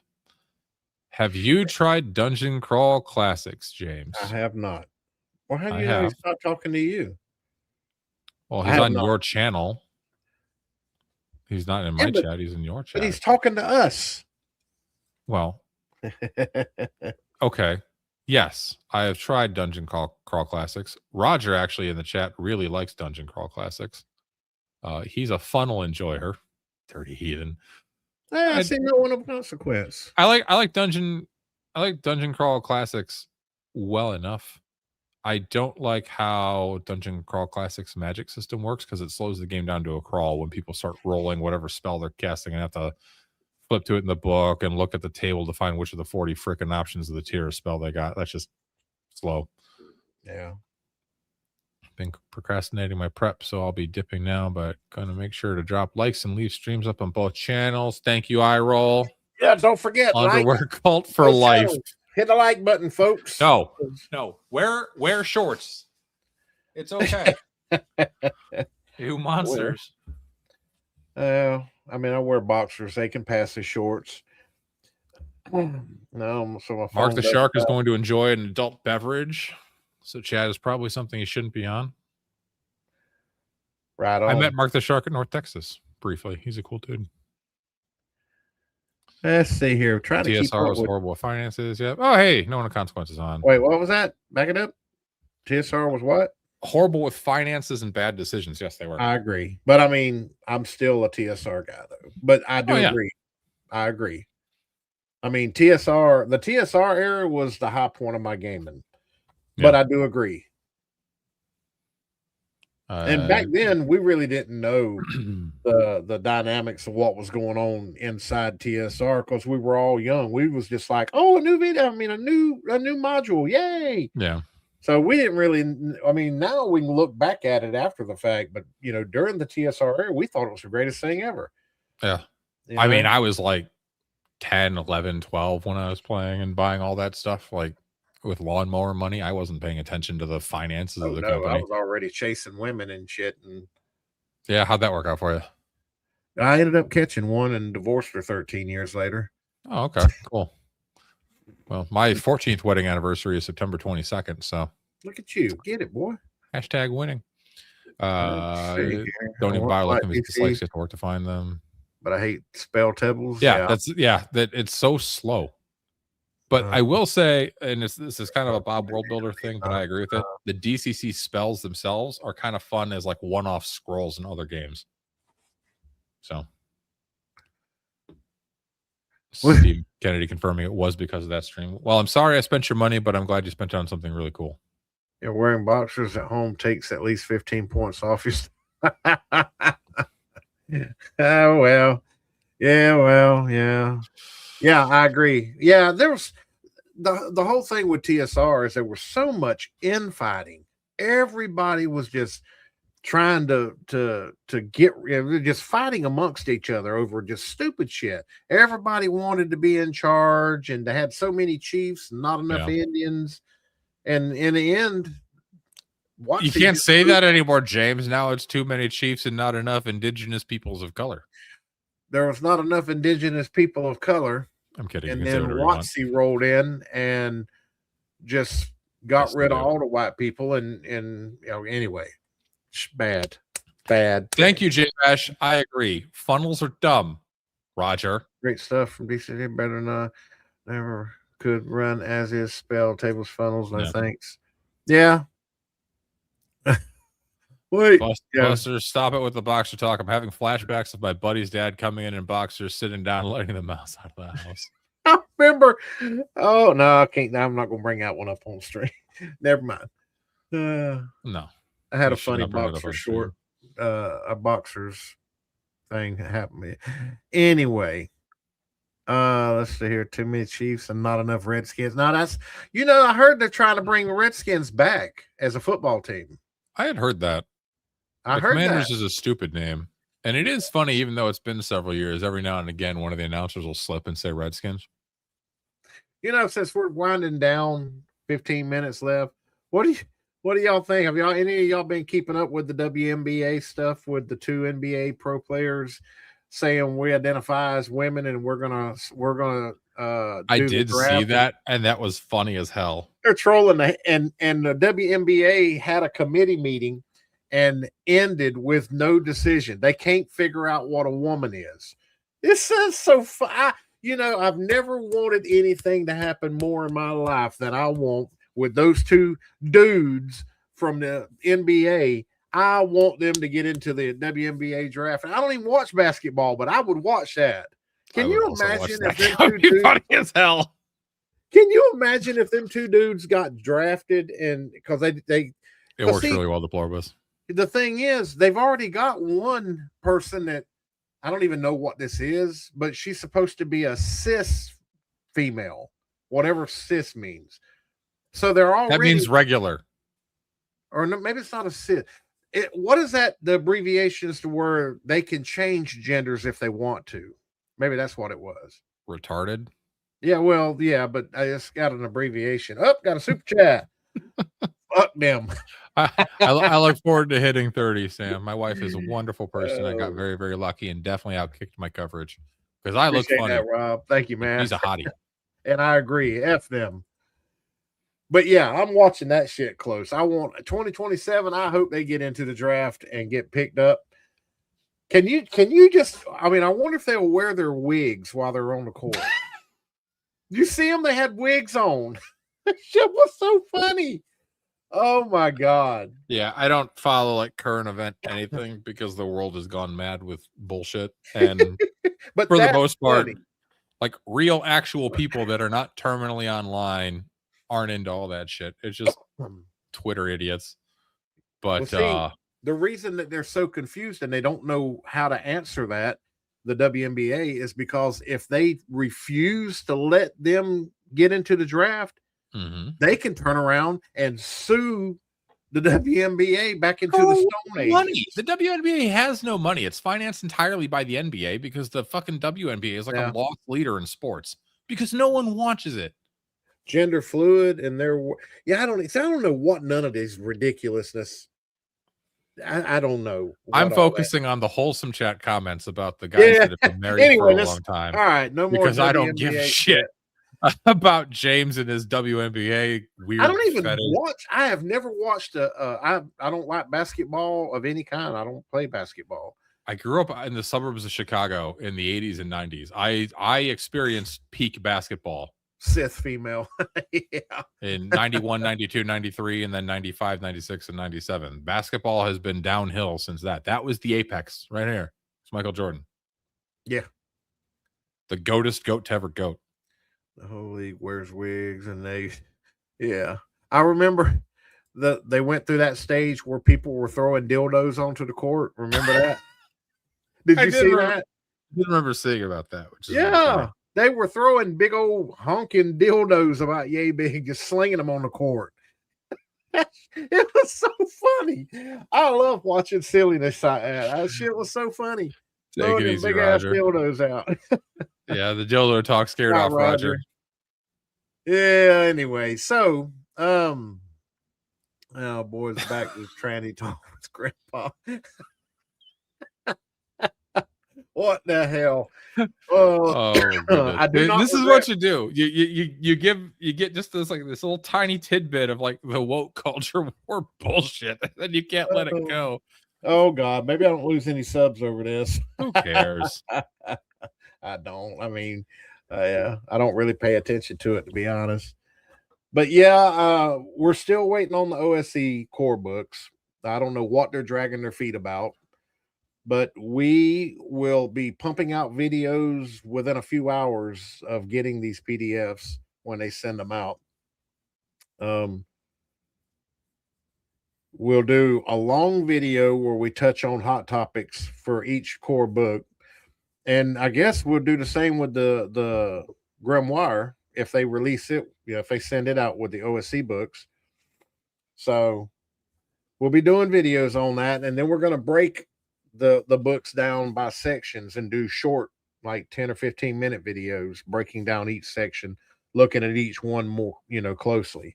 I did that when I ran Lost City Archon. So Ruben said, how would y'all implement sports into a campaign? I was just going to say roll 1d6, whichever side rolls higher wins. Grand Archon said Aztec Empire style. They play with the players' heads. I like that. Can definitely do that in Lost City. Yeah, they say, and I don't want to shift it back to Star Wars, but there is a thing out that you can upload into your Roll20 game. It's where you can play Sabak. Actual Sabak. I don't know how to play it, but I would definitely look it up. So yeah, there's Foundry has modules for like mini games like that. I played. What was I playing? They say J Bash. They should have done released them. Did any of you ever play Final Fantasy VIII? Do you remember the triple triad card game in Final Fantasy VIII? No, that was single player, right? Yeah, it's a single player. No, I played the MMO, but I didn't play the single player. Yeah, there was a couple years ago. I remember playing. I was in. I know what you're. Yeah. It's a 3x3 grid. The cards have like the numbers on the four sides, and they flip and everything. I did play that too. Hey Gary, yeah, I played. Wasn't that the first one where it looked more 3D-ish? No, that was Final Fantasy VII. But Final Fantasy VII was very blocky. The new one. I'm talking about the originals. Yeah. I thought 8 or maybe it was 9 to where you're running around in third person. No, that was 7, 8, and 9 were the ones that were like in 7 was 3D. top down. The original 7. The original 7 was not top down. The original 7 had painted backgrounds for a lot of scenes, but it was technically kind of 3D-ish. Final Fantasy 8 was the first one that was like fully 3D rendered environments, but there were still some that had like the painting thing going on. You got another remember. $2 from Robert Sullivan. God help us all. I know. Russian crushing. Yep. The GOAT. LeBron's a baby back bitch. I don't know much I'll about have to go modern back and look. basketball. I haven't played those games in decades. It definitely is, Steven. You can totally run Lost City before in Hyperborea, straight up. It's You great. can run just about any OSR adventure. Well, for you. Yes, you can, but Lost City works because the 3 tribes are all human, right? Hyperborea is all humanocentric. There's no dwarves, there's no elves, there's no furry bullshit because it's a good game. And the 3 main tribes in Lost City are all humans. So yeah, I get that because it's all, and they're all like very like primal, right? Very like native. They're it would 100% work well. I should do that. Yeah, I get that. So I mean, I push out OSE content here, but I'm still a massive fan of AD&D first and second edition. Oh yeah, me too. And may eventually move back. I mean, I'm borderline wanting to run an AD&D game over OSE just because I kind of miss it. You should just run a game. Yeah. Like, I don't even care what it is. At this point, if you wanted to play a 5.5e game and run it, I would even play in that game. I would suffer just to make sure you ran a game. No, I can't run no 5. I can't run 5 nothing. No. Have you ever run anything in 5e? Me? Yeah. No, I haven't. I've never DM'd a 5e game. I've played in a couple. Didn't really like them. Back when you were in Georgia? Yeah, both of them were in Georgia. No, actually, one of them was when I first moved here. I played a one shot. Yeah, I played recently, in a within the one-shot. last like 6 months or so. I Was played it like a under game store or something? DM Shane. I played online on Roll20. All right. He used to be the main DM for the old Greyhawk channel that was on YouTube before the big scandal happened. And yeah, I'm not going to get into that. And I don't now know all what of a big scandal sudden, is, but they've pretty much quit running games again. They just love you vanished. too, Tara. I don't know what the hell's going on with them. But Edgelord left early, but he definitely murdered me and Joe Block's AD&D 1E game at CNYCon. He lightning bolted the shit out of me, and I got barbecued. And he's very, very happy with it. Dudes with pen are a joke. Whoops. Yeah, I should probably use a, Old Bay doesn't get it. I 100% agree, J Bash. 100%. Yeah, I agree. Whoop. No shit. Dudes with pen are a joke. Who is dudes with pen? I don't know. Who is that? Rob? I don't know. I'm Or not sure what he's trying to say. Maybe it was a typo.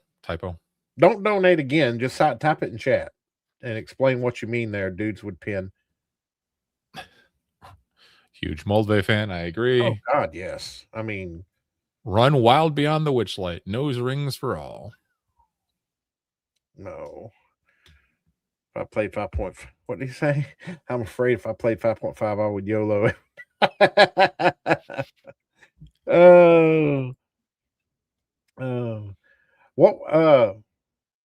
What were you talking about there? I don't dudes with pen are a joke.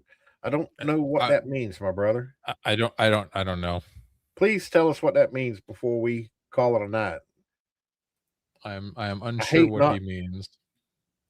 I know he understands it, but I don't understand. I don't know what he's talking about. Maybe it's a typo. Maybe, or he's. I don't know. Yeah. But yeah, I'm a big Mold Bay fan too. Yeah. I think that he is underappreciated. When did he pass away? Ooh, you might have to Google that. I am. I don't remember. Or March 9th, 2007. Okay, I knew it was. Yeah. I knew it'd been a minute. I think the goal of anyone in chat playing 5.5 should be to figure out how to die. Yeah, because I know you really got to try hard to die in 5 point or 5e period. OG Spaceman penis. Oh, dudes with penis are a joke. Well, then I guess I'm a joke, buddy. Hey, set happy poop.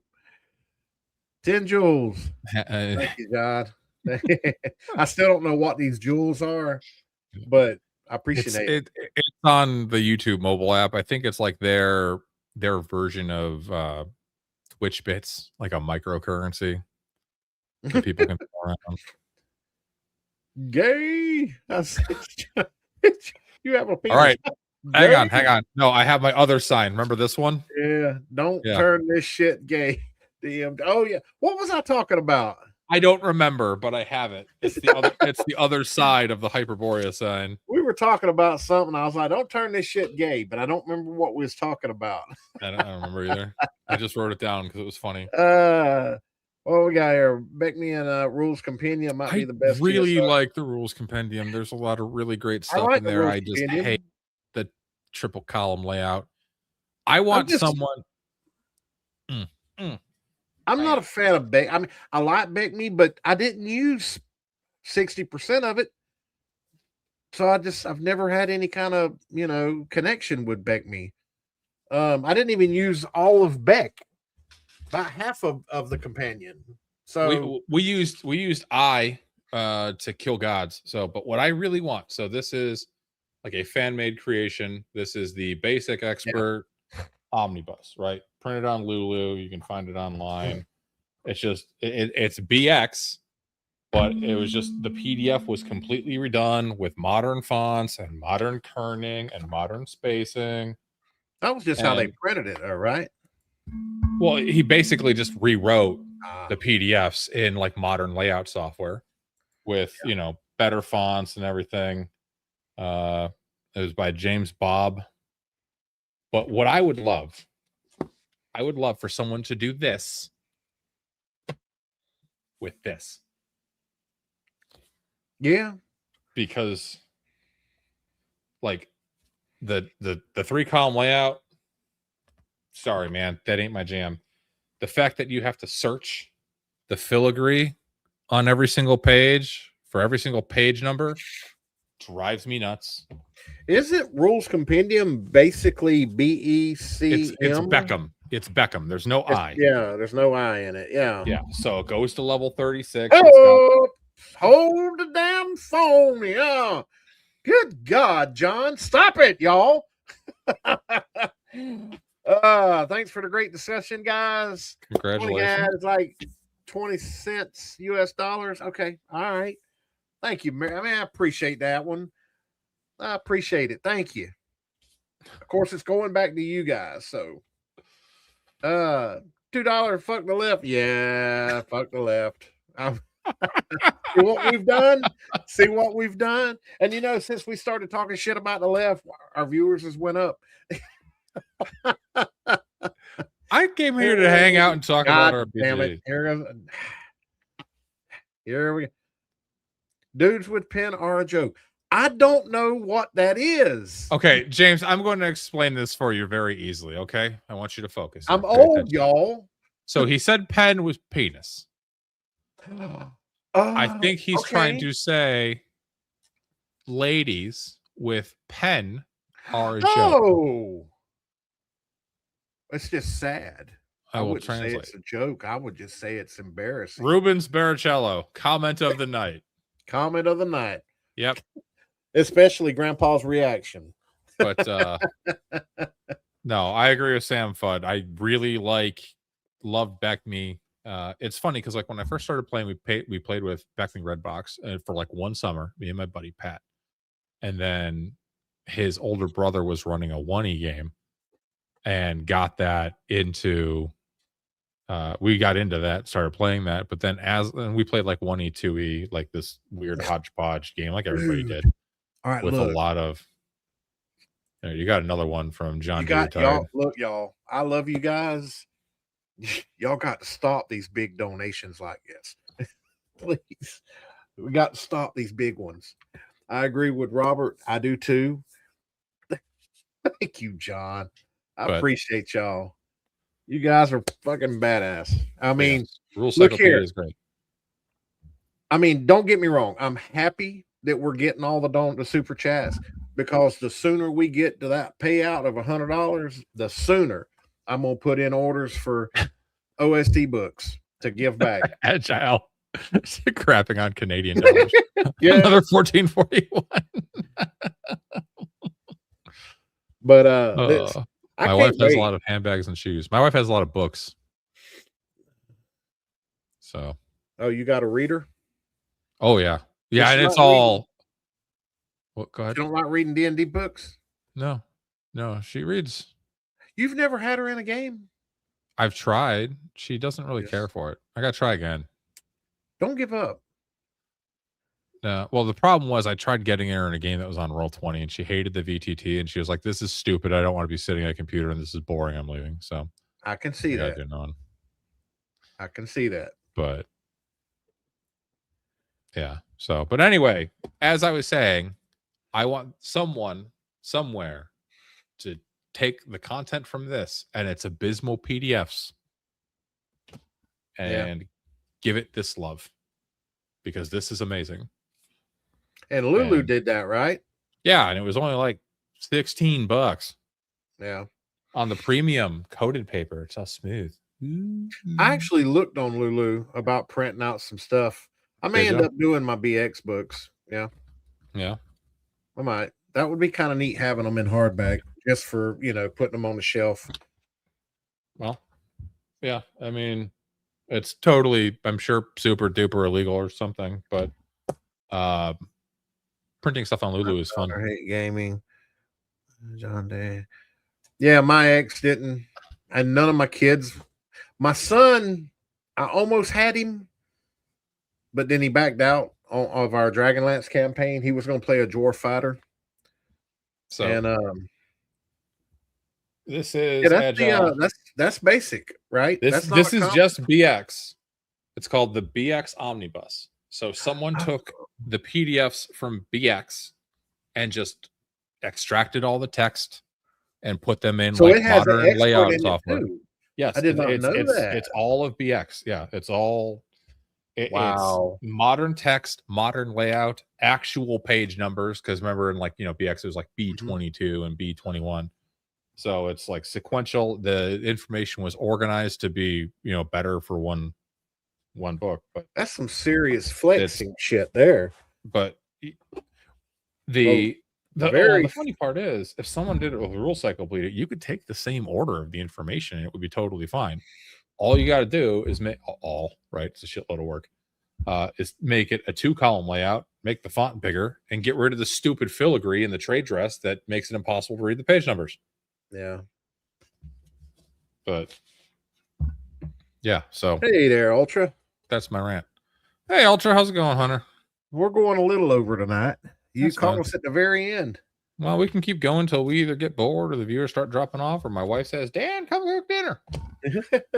So, well, I know you said you had to go cook dinner, so yeah. I mean, I got 2 hours before Chubby Funster's game, so that's plenty of time to cook dinner. And honestly, I'm not even going to eat anything. I had lunch at the bowling alley, and I've only been eating one meal a day because I'm trying to be less of a fat ass. So, I mean, hey, I like round is a shape too. Yeah, it is, but I want to continue losing weight. I'm down 90 pounds, like in 13 months. So, really, yeah. I'm not trying to lose weight. I mean, I'm at the same weight I've been for 3 or 4 years.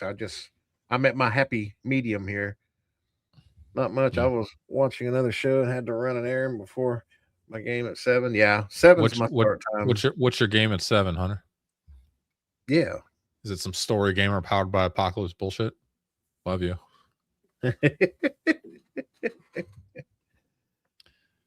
Yeah, I do. I do one meal a day. I do protein shakes for the other 2 meals. I've been going to the gym, lifting twice a week. I mean, if I could probably forego I still have like 70 pounds to lose. I still have to lose a shitload of weight. So I could forgo breakfast and just wait until lunch and then eat real heavy. I could probably get away with doing one a day.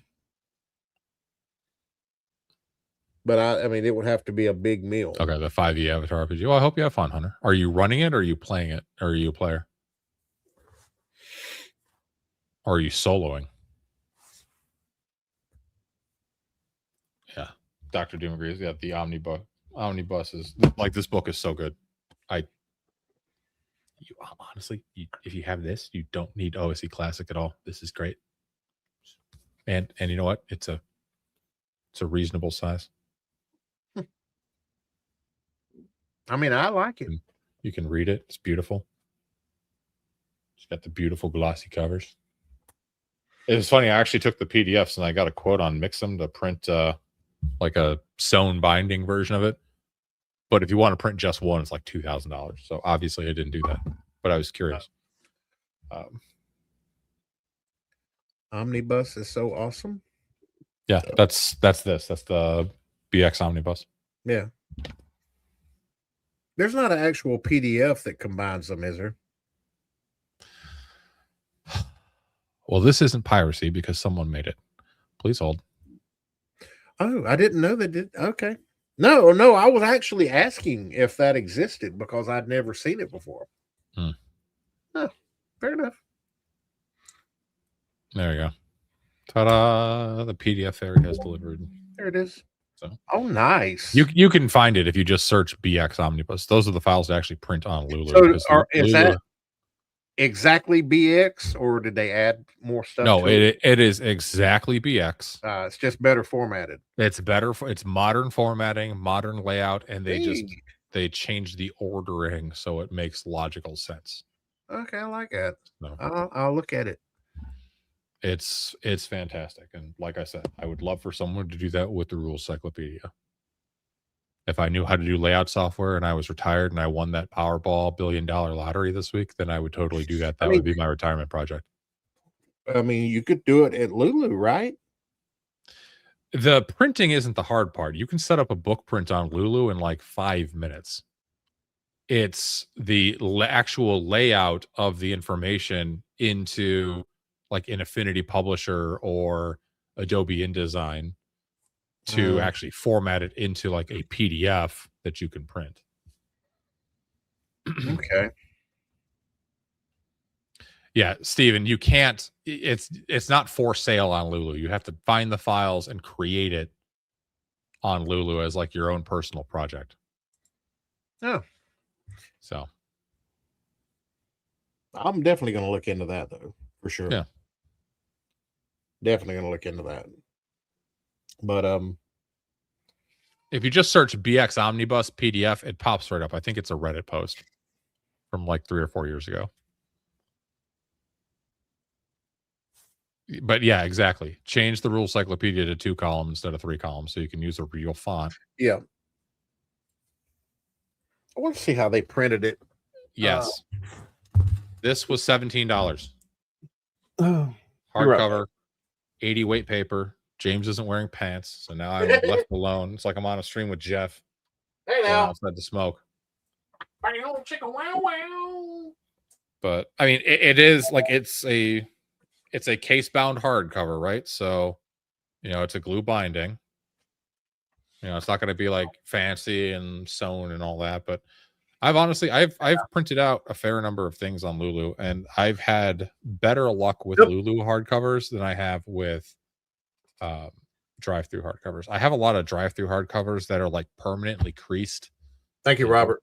Don't appreciate the $2 super chat, my friend. Again. You done enough, man. Don't do that no more. The pod of the Rules Cyclopedia is better than the original. I would be interested to compare them side by side. I don't have a pod. I done been bragging on my POD. I've got the original. I had the original, and I've somewhere between Georgia and Florida, I've lost that book. Well, that sucks because it's like $120 book. I don't know where it's at. I don't know what I did with it. You probably shoved it in a box randomly. No, I'm completely unpacked. And I mean, I went and visually looked. Everything that I packed up was on the truck. So Also, I the don't know what I shout did out with to it. the RC. There was actually some pretty banger art in the RC. Yes, sir. Yes, sir. There was some I absolute I agree. love that old style like ink, like black and white ink drawing art. It's so good. I get that, Buster. The, Yes, the beholder versus the wizard. That like there's just such good art in the RC. It's so good. I mean, all the artwork back in those days was good in the BX era. You know, BX, Bake Me, Yeah. and that era. I mean, that's to me, that's some of the best artwork. Yeah, the AD&D. I mean, I will always be partial to the. It is cool how you have the world of Mystara. That's definitely Earth. Yeah. So look, there's Mystara, Florida. James is right there in Mystara, Florida, Old People Villages. Mm-hmm. I'm in Mystara, Florida. There's polarizing for me some great pieces, some terrible pieces. Yeah. Yeah, I'm a big fan of the old black and white art. I don't it's for this AI shit that they put in the books. You use AI for every single thumbnail. Okay. I mean, it's just weird to hear you shit on it. You use it for every single thumbnail, which some of them are pretty cool, by the way. The one you have with the dragon for this one, I like. For the who? The one with the dragon that's barbecuing the oh yeah. You guys are running away. That one's cool. Yeah, to me, the AI does the old classic art better. If you use more modern art, it makes it look all AI-ish. I don't know how if that made sense or not, but yeah. Old People Villages, that's where I'm at. Yep. I am in Parkwood Village.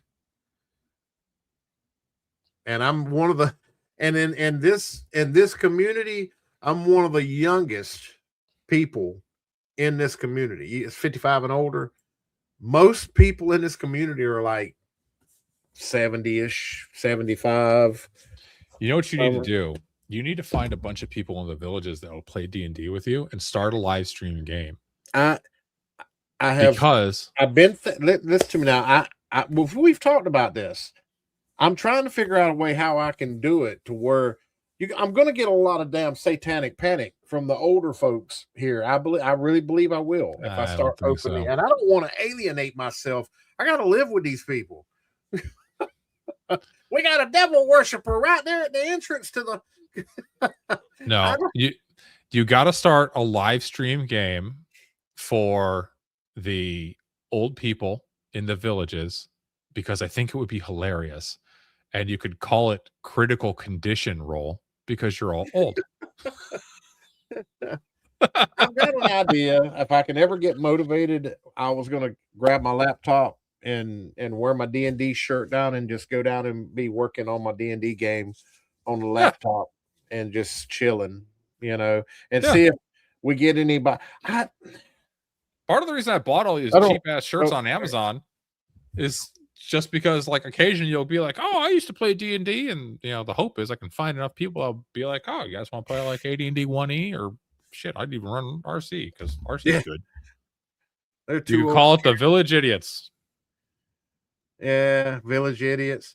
I don't know how I'm going to do it. And see, a lot of people probably don't go like me. I really don't want to go down to the clubhouse. I really don't. I mean, it's nice, but I mean, everything I go down there, I can do it right here in the comfort of my own house. So what you're saying is you don't want to do it in the clubhouse because you have to put on pants. Yeah. Yeah. I don't know. And I mean, I'm a big fatty, so it's a good sized billboard. Around hoping to garner. Yeah. And I need to start doing that. Like when I go uptown and stuff, because I don't know. I need to go because see at the villages, they have live bands every day of the year. Every afternoon and into the night, we have a different live band. And I need to just start going to those things. Well, while I agree with Jay Bash that some of the art is less than great, then you get pieces like this. Yeah. And that just goes hard. It does. Or to me though. Or this poor bastard. Oh yeah. Yeah, that's on your is that what you're using tonight? That's my thumbnail, yeah. Although I don't like me being the one being chased by a dragon, but whatever. Okay. Why can't I be the dragon for a change? When you start roasting me the way I roast you, I'll make you the dragon. Until that time, the no pants wearing warlock neighbor. yeah. Yeah. Hi, kiddo. Do you want to say hi to the internet? Come here. Say hi, James. Damn, I'm getting hungry. Hi, James. Hey. Say hi, internet. Hi, Nana. Danica. Yeah, that's Danica. See, this is Danica. She's 2 years and 4 months. She can't hear me talking, can she? She can't. No, she can't hear you. Yeah. But tell her I said hey. James says hi. Tell her look. Hey. Can you wave to James? Can you look wave? Look. Hey. I love you. Look at her. Give me Bless her heart. She's sweet. a mommy. Yeah, that's mommy, and that's daddy, and that's you. That's my desktop wallpaper. Danica. Yeah, it's Danica. The cutest kid in the whole wide world. Yeah, he is. She's adorable. I agree. Like and subscribe. I have a cute kid. Yeah. Do you want daddy to come make dinner? No. Okay. Down. All right. She hungry? Probably. Wash your hands. We need to end it anyway. Yeah, it's getting to be about that time. Well, it's been fun, y'all. Yeah, this has been a great. See, that's what maybe we don't do a topic next Saturday. We just probably shouldn't. You know what we need to do though? We need to do open mic night. Hunter, she's adopted, you idiot. Maybe we do an open mic night stream for Saturday. That'd be fun. We did one with Shell like about a month or so ago, right? That was fun. No, we just brought him in. I'm talking about just posting a link in chat. Oh, yeah, we could do that. Let anybody pop in. Do 4 max because I've only got my overlay set up for 4. Just funny. Yeah, I think we had a good OSU discussion. I really am looking forward to the new stuff coming out because I want to. Oh, hey, that's us. I thought I had I'm pretty sure I got a 4 webcam thing. You do, but I actually fixed it earlier. This one's now dynamic. If you click edit. Oh wait, no, this is 2 people in chat. There was a dynamic one. I don't know what the hell you did with it. I don't know. I'll look at it. I had them all set up though. Oh, here. No, it's this one. Dynamic grid in chat. Yeah. So this is the 4 one. This is 2, 3, 4. And also you can make it the more traditional rectangle if you like that view better. No, but the 4 one, they don't come all the way over. Let me see. I don't know. Yeah. Is it this one? No. James. No. Yeah. There. 4 will look like this. Here, I'll send you a screenshot on Discord because you don't know how this shit works. Well, I mean, I'm really just feeling like shit and don't really care right now. But this has been a good stream. See, I agree. I think we just work well together. That's what I was going to say. I think. Come on. Should my wife come say hi? Yes. Go make her come here. Come here. Hunter saw Danica and said, and I quote, "Dan's dipping in the chocolate." Tell her there's 30 people. There's 30 people. She got to come down. Hey! Yay! Thank you for tolerating my nonsense. Good deal. But yeah, we should wrap it up so I can go cook dinner for these lovely ladies. Yeah. I've been binge watching. I done watched it already, but I've been binge watching round 2 of Sons of Anarchy. I did a rewatch of Sons last year. I got to the episode where Gemma kills Tara, and then I was like, I'm done. Yeah, I haven't gotten there yet, but spoilers probably, by the way, y'all. It's like a 10-year-old show. Season 2, episode 3. I just started watching it a few days ago. I'm averaging like 4 or 5 episodes a day. Maybe everybody 6. says hello, Mrs. Dan, by the way. So, but is that what you're watching tonight before bed? Yeah. Sons of Anarchy. Yeah. I'm enjoying it. Good. I mean, That's the most dysfunctional. I mean, I just love watching Tig. Tig is just. I met Tig in an airport. No, you didn't. I did. I met Tig. I actually met Tig. I had a client down in Naples, Florida. It was her. Did you get a picture? I did. Do you have it? Yeah, I'm looking for it. Hang on. What year was that? And I was tripping when I seen Chibs in House of the Dragon. I was like, oh my God. Yeah, Chibs is pretty unique to see, right? Because of the facial scars, because that wasn't makeup. He actually has those. I forget. He was in some gang shit when he got that scar. That was 2014. Holy shit. It's called like the Irish Smile or some damn thing. Yeah, it was something. It was gang related though. Which is cool. I have trouble watching shows where bad guys are the good guys in the show. Same reason I couldn't get into break. You know, I've got the whole Breaking Bad series and I have yet to start watching it yet. And I'm told that it's great.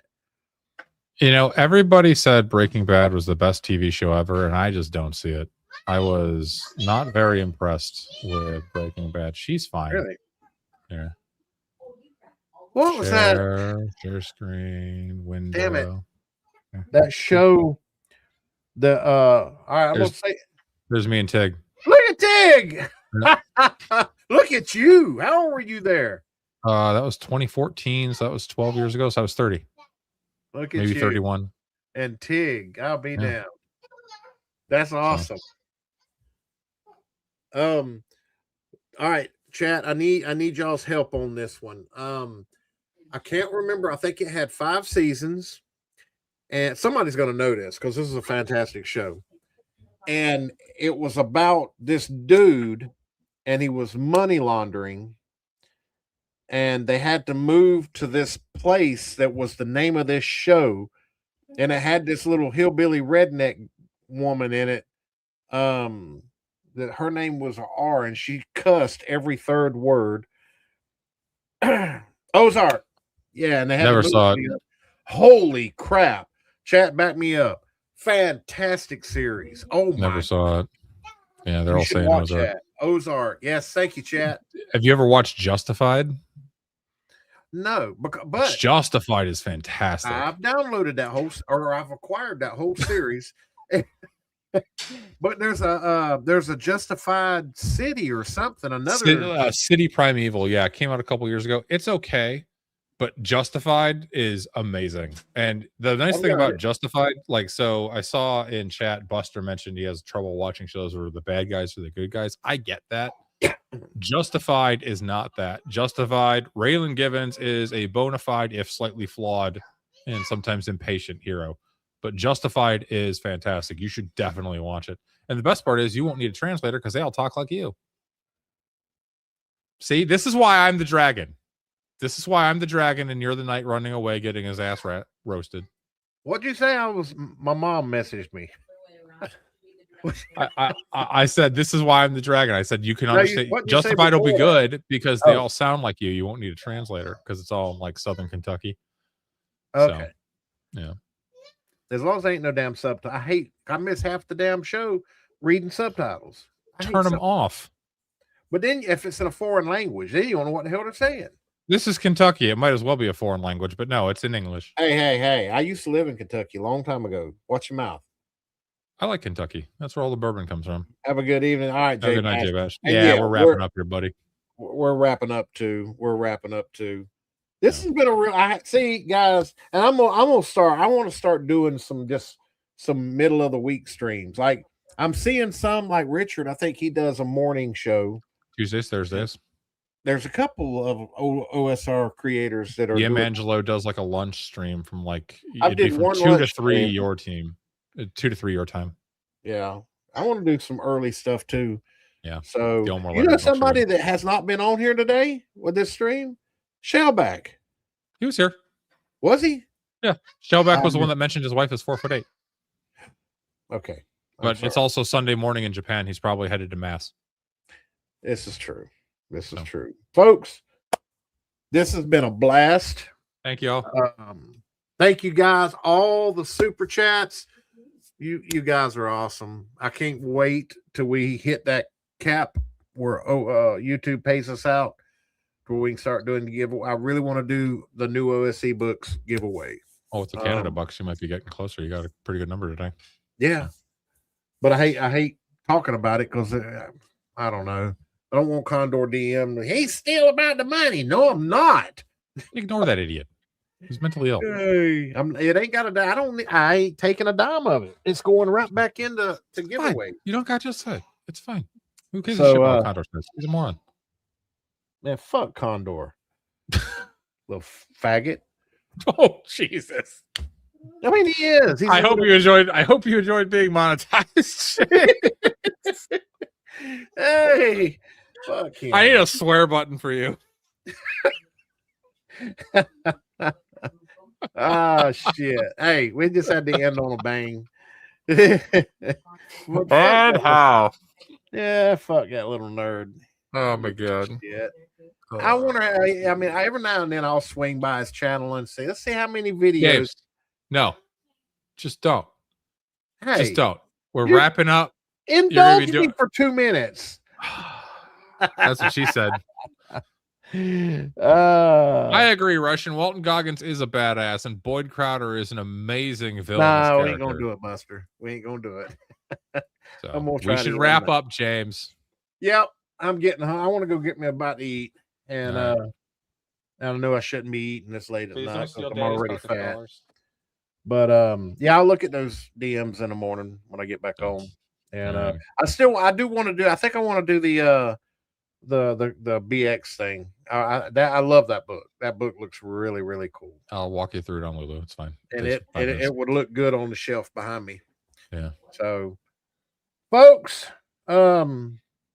we're still here. We're gonna jump all over these new OSC books as soon as they give us the damn PDFs. They should have already done it, but they haven't.